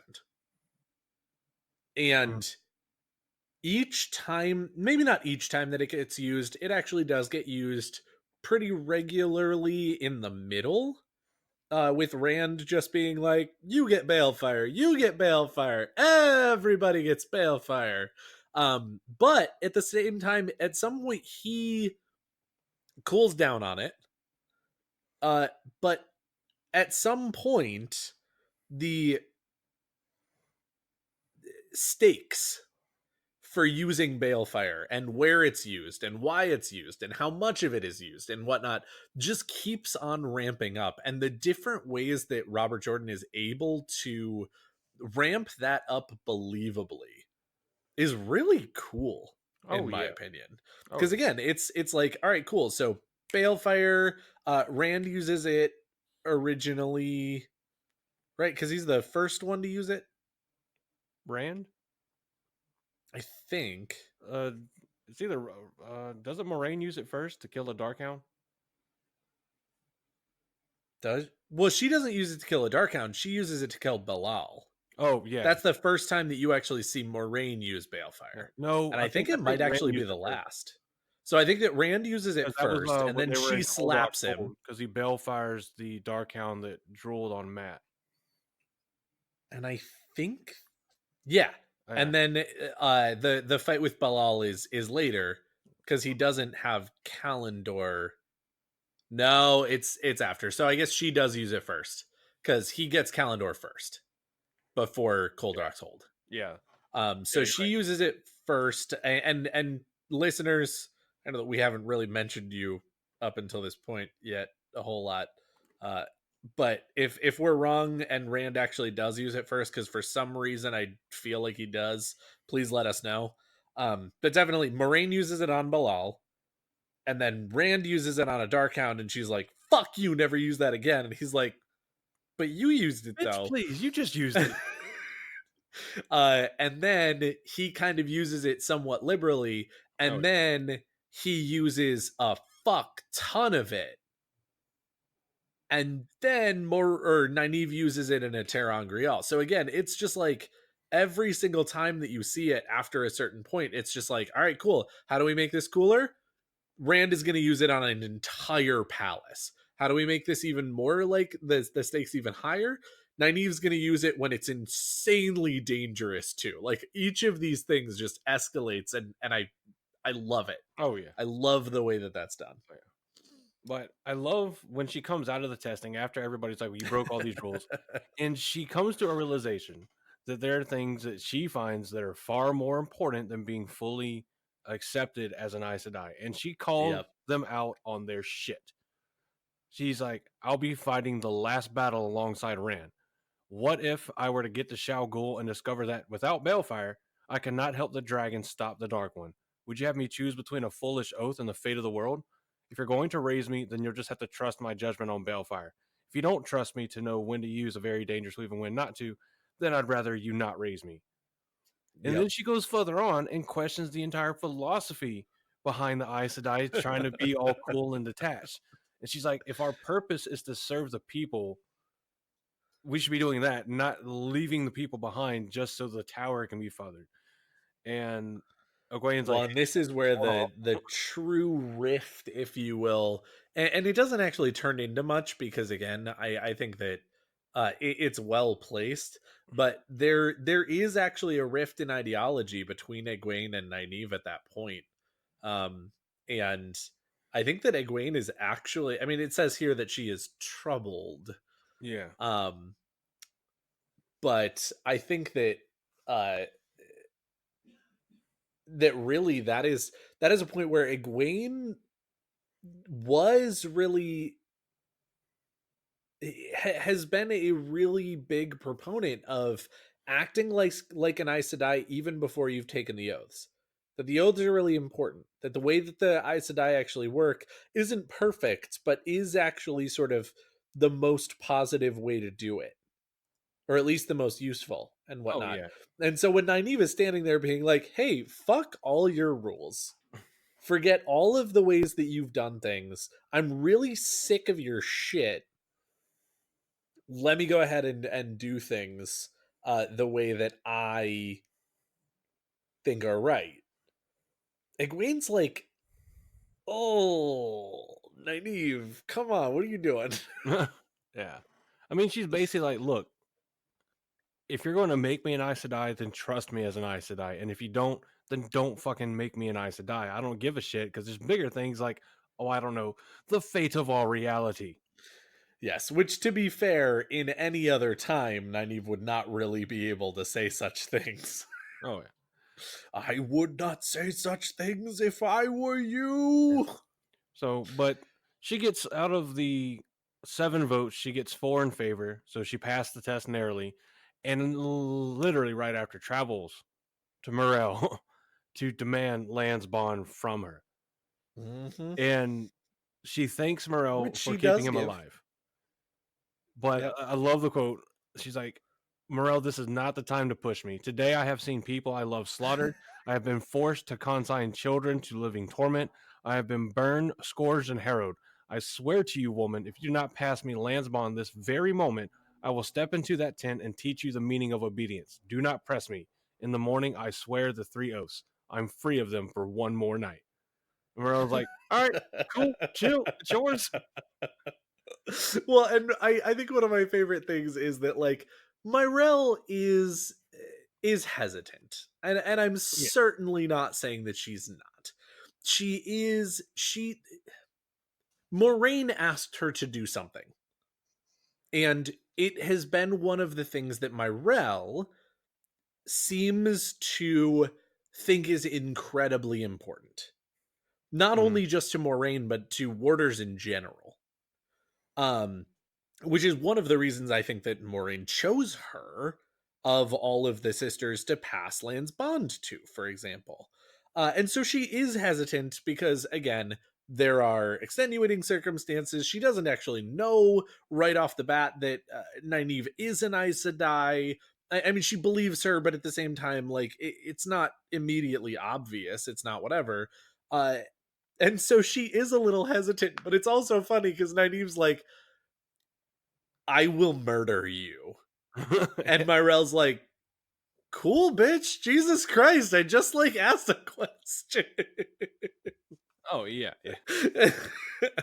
uh, and it's I actually think that Myrelle is a really fun character, especially in her play off of Lan and Nynaeve later on in the books. Oh yeah. Um, so then after this, they wound up going to the field of Marilor, and that's when Nynaeve is visited by Lywin and Doman, and Nynaeve lets loose on Lywin because Lywin was supposed to hide away the domination band Mm-hmm. or dominion band, and she never Domination band. did it. Yeah. Um. And they're like, actually, we tried. We just got fucked. Yeah. But of course, uh, Nynaeve does not let her off that easy in some ways. I mean, she's just like, guys, I don't want to hear your excuses. Fuck off. Yeah. She's there when Rand asked the leaders of the Westlands to sign the Dragon's Peace, Mm-hmm. and she also welcomes Moraine back when she returns from the world of the Alphen and the Elfin. At some point, she tests Kalandor's flaw, Mm-hmm. and she's with Rand when he's standing just outside Shalgul, testing whether the dull dagger that he calls Artham, whether it works or not. Yep. And of course, this is where Rand is like super Zen Rand, and he's like, yeah, people tried to make a similar one during the Age of Legends, or yeah, there were attempts to make similar ones during the Age of Legends, but they weren't successful. I wonder who managed to do it. And at this point, Nynaeve's just like, he knows shit. We don't get it, but okay. Um, but it seems to be made of iron, but appears to also have never been sharpened. It's very very dull, and the hilt is apparently made of deer horn and wrapped in gold wire. Yep. But it It's a hides really the cool dagger. yeah yeah whoever has it is invisible to Shadow Spawn, including Murdral and Trollocs. Yep. And Avienda says that it might even be possible that the Dark One himself can't even see who's wielding it. But she accompanies Rand into Thakandar, and she's relaying her concerns about the flaws in Kalandor and warns that Rand could be trapped if he tries to use it. Um, but of course, Rand is still determined to take Kalandor with him. Which ends up being a really good Yeah. call. Oh yeah. But She's the one that spots the blood pooling at Rand's foot on the rocks of Shao Ghul. Prophecy fulfilled. indeed. Um, Rand asks Nynaeve and Moraine to link with him, and they do. They enter the pit, and the creator speaks out to Rand. And then Morden, of course, is waiting there, where they fight. Um, and that's when Nynaeve tries to heal Alana using traditional techniques, as since she's in a circle with Rand, so she's using like herbs and bandages, that kind of stuff. Hmm. Um, and she succeeds and saves Alana, only for Morden to shove a knife in her heart. But But it Alana, does give Alana the time to pass or to release Rand's bond, yeah, because I think that she actually just passes it to um if I remember correctly, they make it very clear that you can't actually get rid of a water bond. You do actually just have to pass it, but I think there's something that they talk about that she just passes it to someone who already has it, uh huh, and that's effectively just getting rid of it because you can't double water bond.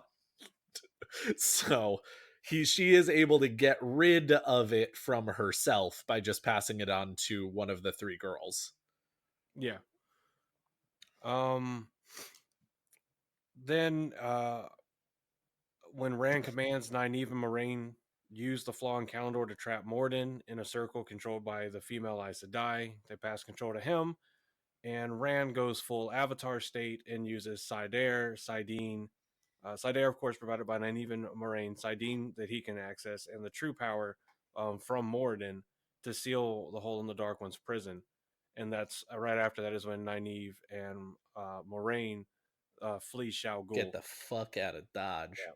Nynaeve is trying to save Rand, but even with the help of Damer Flynn, the Yashaman, they fail to do so.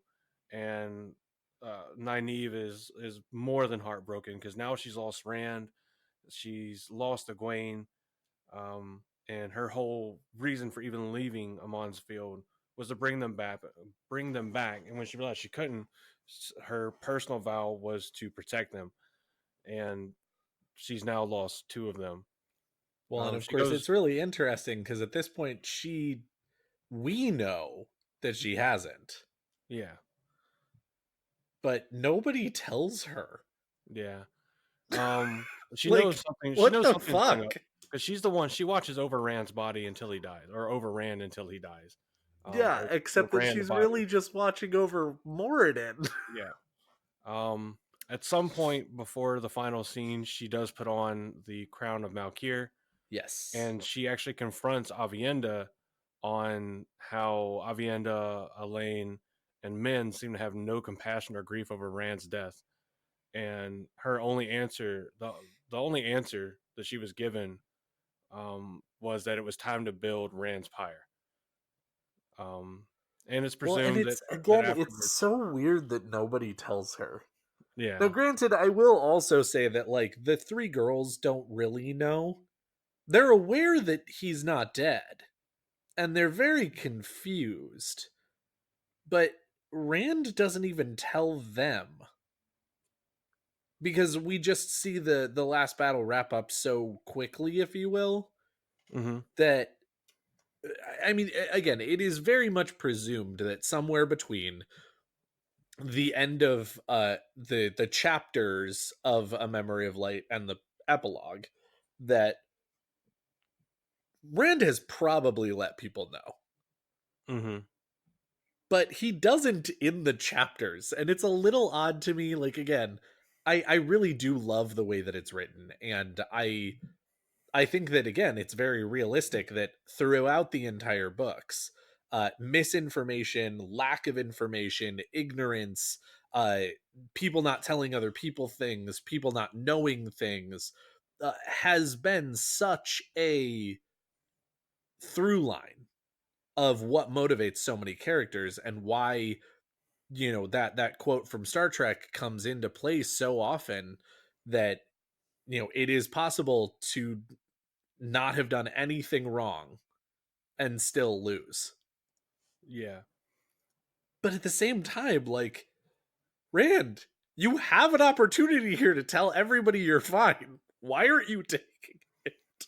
Yeah, I mean, I think my always assumption on it has been that the Zen Rand that we see, that part of him feels that, the death that the dragon is supposed to suffer, um on the slow, at Shao Gul, Mhm. isn't just a physical death, but that for the world to not be worried about the conflict, about the aftermath of still having the dragon around, that it's better for the world in general to believe that the dragon died, that he Correct. fulfilled his job and is back, waiting to be spun out again if he's ever needed.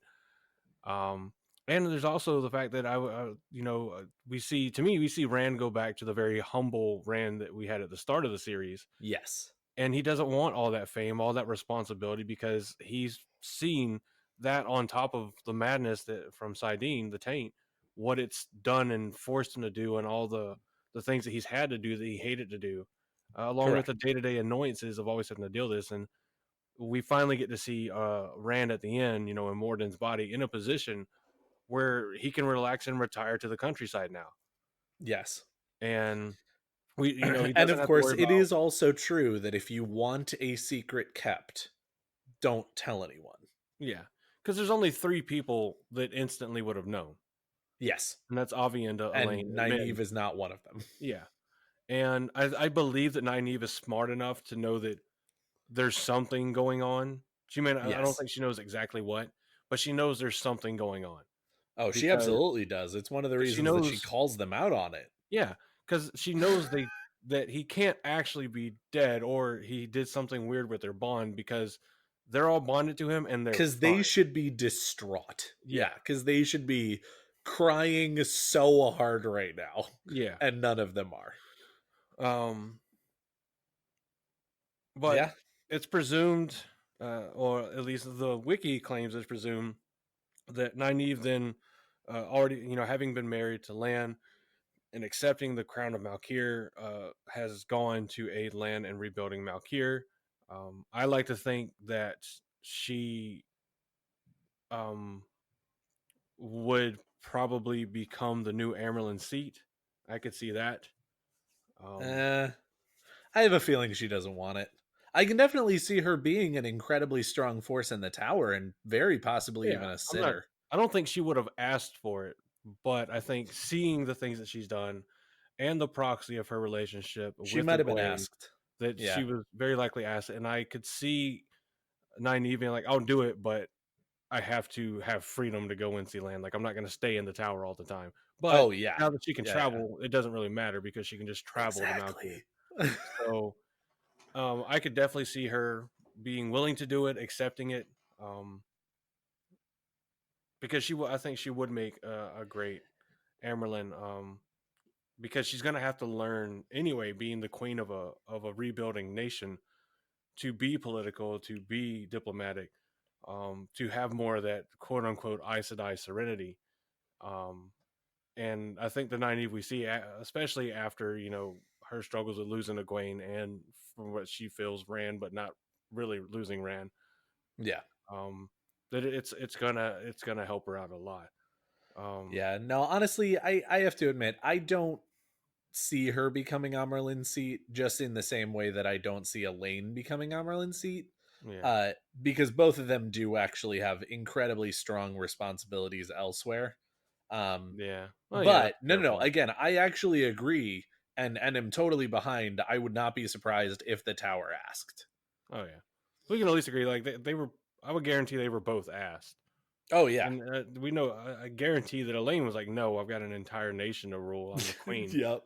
And And then I guess they now went to Nynaeve, Nynaeve, yeah, and Nynaeve she has was the same like, thing. "No, I've got an entire nation to rebuild." Yeah, I've got my boo thing. He's all mine now. Right? Um, And guess what? Guess what? You know what the best part about having land and mhm. being Queen of Malkir? He's not What? trying to get himself killed all the time anymore. Oh yeah. He fought the Um, law and the law wait. He fought the shadow and the shadow wait. No, mhm. he doesn't have to go get himself killed from the shadow anymore because the shadow is gone. Yeah. Um. So the set of jewelry that Nynaeve had is similar. So Cat's has the paralysis net. Correct. So this is essentially one of the kind of same things. Um, and we see more about it because there's a point where Olivia is wearing a Nynaeve set, and Cat's She doesn't actually wear the whole set. She does wear the rings and bracelet combo. Yeah, that's the Um, set that I'm talking about because they're all connected. They're a set. really? Yeah, No, because there's the jeweled belt and the golden yeah. ring. She has other jewelry, but the rings and the bracelet are connected. Correct. Yes. That's what I'm talking about. Like when I say the set, I Gotcha. mean like Okay. the Yeah. physical, like Sorry. literal set. Yeah. Yeah. Sorry. She Um. definitely and Olivia does. Yeah. She wrecks house with it. It's Oh fucking yeah. Well, amazing. Olivia fights cats, or not Cats Wayne, Sindane, who we know is the Yeah. reborn Landfear, Land fear. And and she matches her, oh if yeah. not Well, bests her. she has an advantage because one of the set is a Terran Grial that functions the same way that Matt's Foxhead Medallion and Cat's Golden Crescents do. It causes Yes. flows that are directed at the wearer to dissipate, and also warns that someone close is embracing the power. Yep. And in addition to the jeweled belt that she has, the average sized golden ring that has round pale green stones in it. Well, no, that's just describing the set. Um, she has another Angreal, a powerful one in the shape of gold bracelets with rings. What does it keep? It feels like it's describing the same thing over and over again. No, so these are different things. There's the So she's slim got two jeweled sets of bracelets with belt. ring. Then there's the one that's basically a paralysis net, and then she's got this other one, the Angreal, that allows her to, I guess, channel more. Yes. So the paralysis net is the jeweled belt that's the well. The golden ring that when either Sidar or Sidene is being channeled within a certain distance, the ring will appear to vibrate differently to signal either one, though it does not actually move. The golden ring, which is average sized, and it has a blue sapphire, and when in the presence of someone feeling anger or hostility, this Terangrial will turn cold against the wearer's Mm, finger, and then the actual set, if you will, that's worn on the hand. That is a golden bracelet with fine red stones. Or sorry, that yeah, this is the last one this is of that four yeah. set. A golden bracelet with fine red stones. Um, it gives her armor better than steel. It's very similar to Catswain's 6-pointed star. And then apart from this set that's as stated, a parallel to the paralysis net, they find in Abu Dar just an Angrial that is a bracelet attached to Okay, 5 rings. okay, Um, that is the Angrial that she gives Olivia. yeah, okay, yeah, I got you. Um,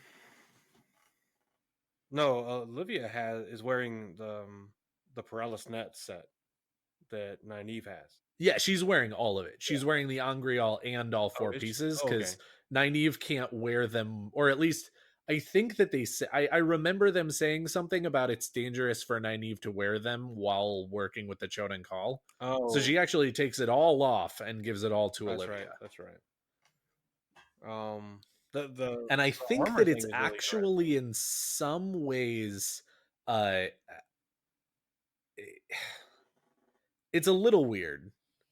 Um, because they know what some of them do and then they don't know what others do, and of course, very much like a video game, it's also hard to tell what the set does when you're wearing all of them, because usually in like video games each piece of armor does something, Yeah, and then if you're wearing the whole set you get an extra bonus. yeah.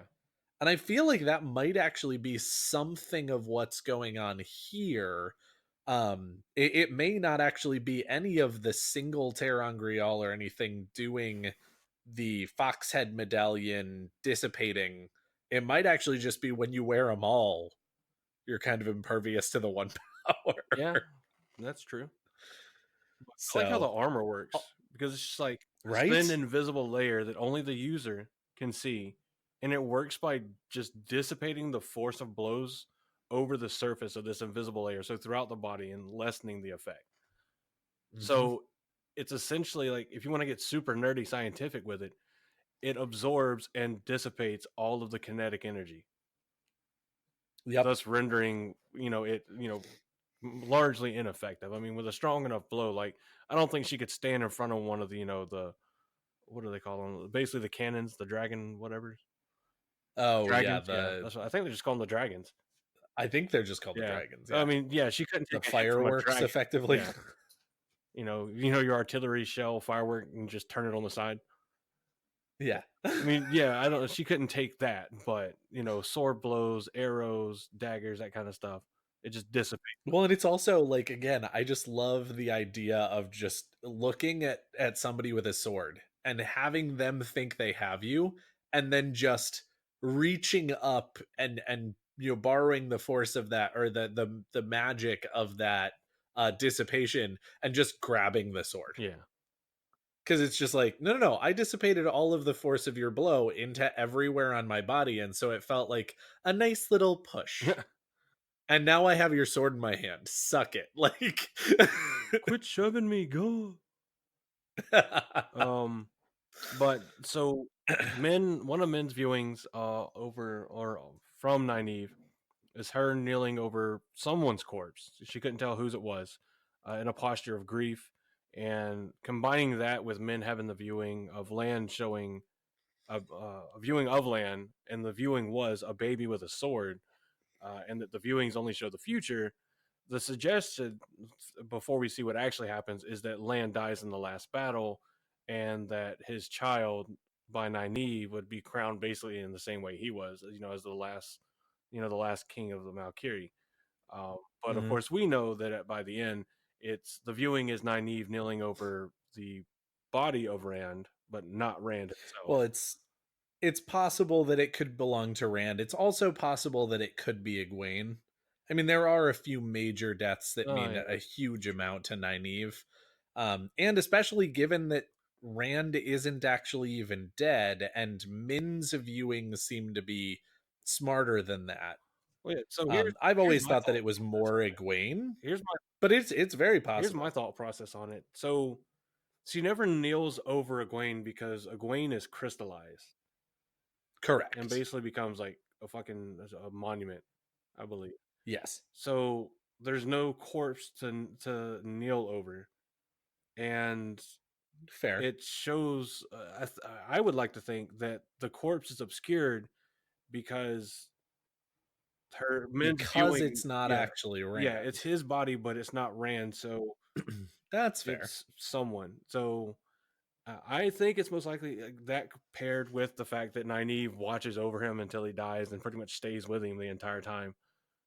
Yeah. I think it's very likely to be Rand. Now, yeah, it could be like symbolic of Egwene, um, but it just Yeah, being because I someone's corpse mean, that you can't see, it could be symbolic of all of Many of Min's viewings are very abstract. I mean, she talks about seeing Logain, in glory all the time, and she sees, a diadem on his brow, and like hears cheers and whatnot, and none of that actually physically them. happens, I mean, technically. yeah, by not I being able to mean, tell whose corpse it is, it could just be symbolic of Egwene and Rand and you know yeah. whoever. But still, I mean, regardless, it is misinterpreted by Min originally. Hmm. And then once they actually get more information, she is able to say, ah, now I know what this was actually saying. Yeah. Which Min does not actually have that problem very often, I will admit. Most of the time, she either knows what it means or won't say anything about it. There are very few times that she actually truly misinterprets a vision or a viewing. Uh, It's also interesting because again, they could have sort of avoided her misinterpretation and a little bit of pain on Nynaeve's. Well, mostly Min, because I don't think she actually tells Nynaeve the full thing. If she had just gotten somebody to delve Nynaeve for being pregnant, because if she's not pregnant going into the last battle, then Lan can't die. Oh yeah, that's very true. So anyway, but yeah, man, deep dive into Nynaeve, Oh yeah, deep, deep, deep dive. which I mean, she's deserving of it. Yeah, I As mean, stated, she is one of the most central characters in the story. The only episode that I think is going to be longer as far as a deep dive is the one on Rand.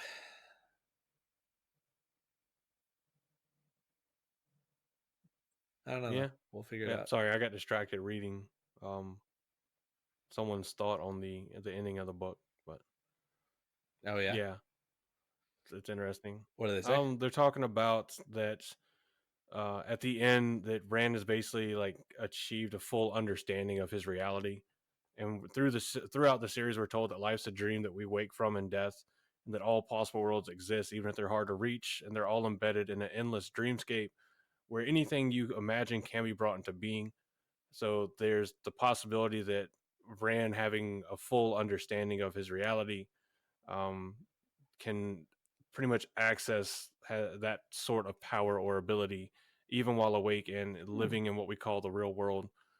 It's like potentially symbolic of him taking control of his own narrative and has escaped all the stories that were written for him, and now is only subject to Hmm. the one that he wants to tell.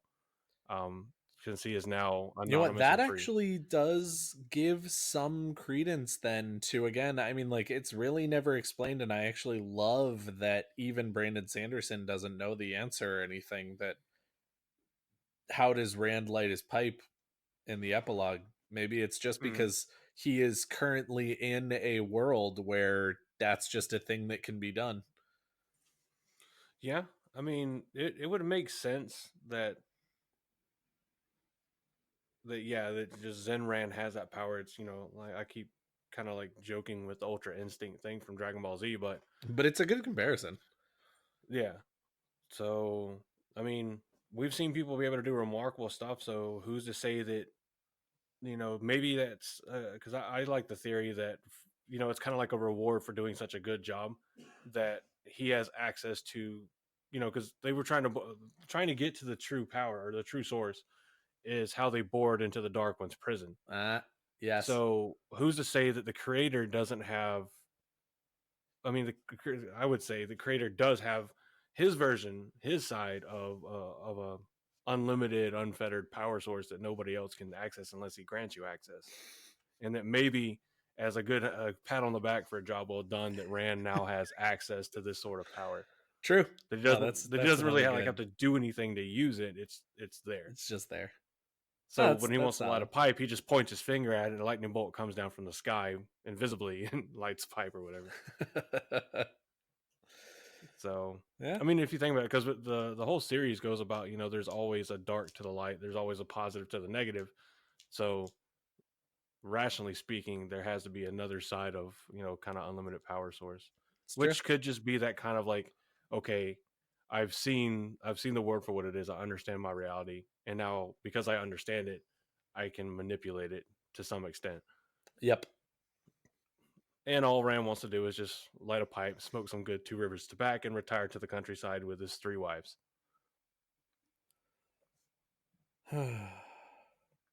But which he could not have done without Nynaeve, Correct. who we see in the lovely artwork wearing her yellow dress in the backdrop of the artwork for A Memory of Light, Yep. where Rand's missing hand is conveniently hidden behind his back. Because, well, no, it's not convenient because that's how he fights now. Because he has no choice. Correct. But yes. So, what are you as the listeners? What are your favorite things about Nynaeve? What are things that maybe you wish we had touched more on, or you don't think we hit, or maybe we missed.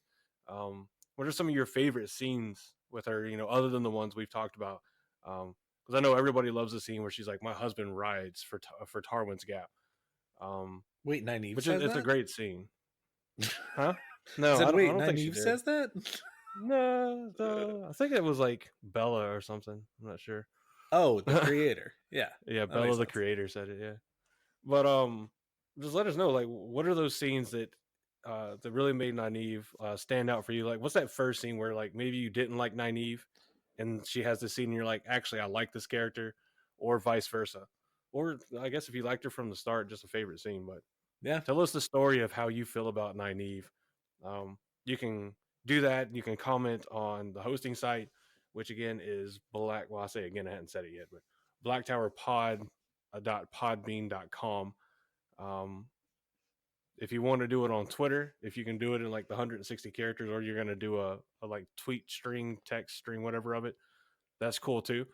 You can tweet at us at Tower Podcast. If you don't want anybody else to see it and you just want us to see it, you're more than welcome to email it to us at blacktowerpod@gmail.com. You can comment on YouTube after this pops up on YouTube. For those of you that are listening on YouTube, can I say YouTube enough times? I think YouTube. you did, but just for good um, measure, YouTube. yeah. um, that's pretty much it. or Yeah, we want to. or if you Or also just want us to see it, or a select few other people who will see it as well, come join us on Discord.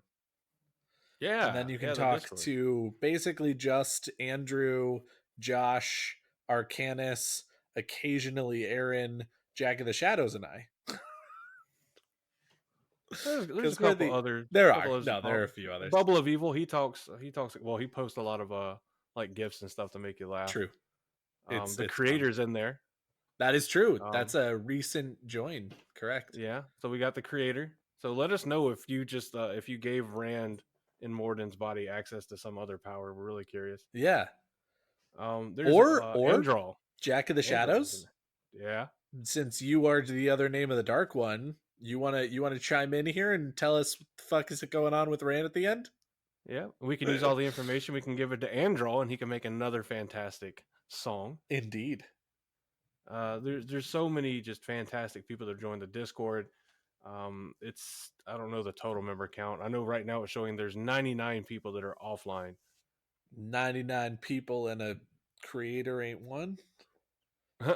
So I think we're at 113 people in the Cool. Discord, and that does include a couple, like at least one or two other podcasts. The Will Weaves podcast, they're part of the Discord. Legendarium is there. They can see things. I don't. They'll hop in and chime in if they see they want to when they can. Yes. For those of you that miss talking to Aaron or miss hearing from Aaron, he's in the Discord too. Those of you who Um, are One Power podcast fans, I think they're both still on the Discord. yep. JD and Thorn are still in the Discord, and they do hop in and chat. Um, occasionally, you can see at least I've seen Sophie from Tavir and Tees pop in. Nice. Speaking of places like Tavir and Tees, it's very rapidly winding down on when you can still get your Wheel of Time officially licensed merchandise. Yes, So contracts before are time runs running out, out, and yes. you definitely have a limited time to go ahead and Oh yeah. snap up the last ones of any of the, as you said, licensed products from artists that are previous or that have previously had the rights to do so for the Yep. Wheel of Time. And a lot of them are doing sales. I know Badali Jewelry is doing some good sales Mm-hmm. on their Wheel of Time theme merchandise. If you still want to get that dope or reproduction of that dope map that Cave Geek Art did on Twitch of the Wheel of Time map, head over to Tavir and Tees. You can still get that there for now. He's doing the fulfillment for it, so it will come from him through Tavir and Tees. And then, of course, all the fantastic products that Tavir and Tees has. There's got a ton of fun artwork, and I know there's other artists that are selling artwork that they're trying to give everybody their chances to get the last bit of stuff before they cannot, or at least for a time, cannot legally sell it. Hopefully, Yes. like we talked about, they'll be able to do it moving forward. Agreed. But to all you guys that are listening that sell the stuff, we fully support you, and we want everybody to come and buy your stuff, because Agreed. who doesn't need to buy more Wheel of Time stuff? I can't think of a single person. Yeah. But so yeah, that was Nynaeve. Next week we'll be doing our book review on Knife of Dreams, I believe. Yep, Knife of Correct. Dreams. And after that, for the next week, we'll be bringing elements from two different episodes we've done into one. Uh, yet another viewer suggestion, and we've talked about and figured out a way to get it done. And I think, when does Josh come back from vacation? Mid-November, Something like that. He something like that. left like the 16th, Mm-hmm. It was so he before should be that. back. No, it was before that. It was like the 12th or something. So he Yeah, should be when he back started his full vacation, but I know what you mean. Like when he left. presumably like the 15th ish of November, because I Yeah. imagine that he's not going to want to jump right back in the day he gets Oh back yeah. or anything. Oh But yeah. I mean, soon you never after he know. gets You back, never know. it seems. He might be having withdrawals from talking to us.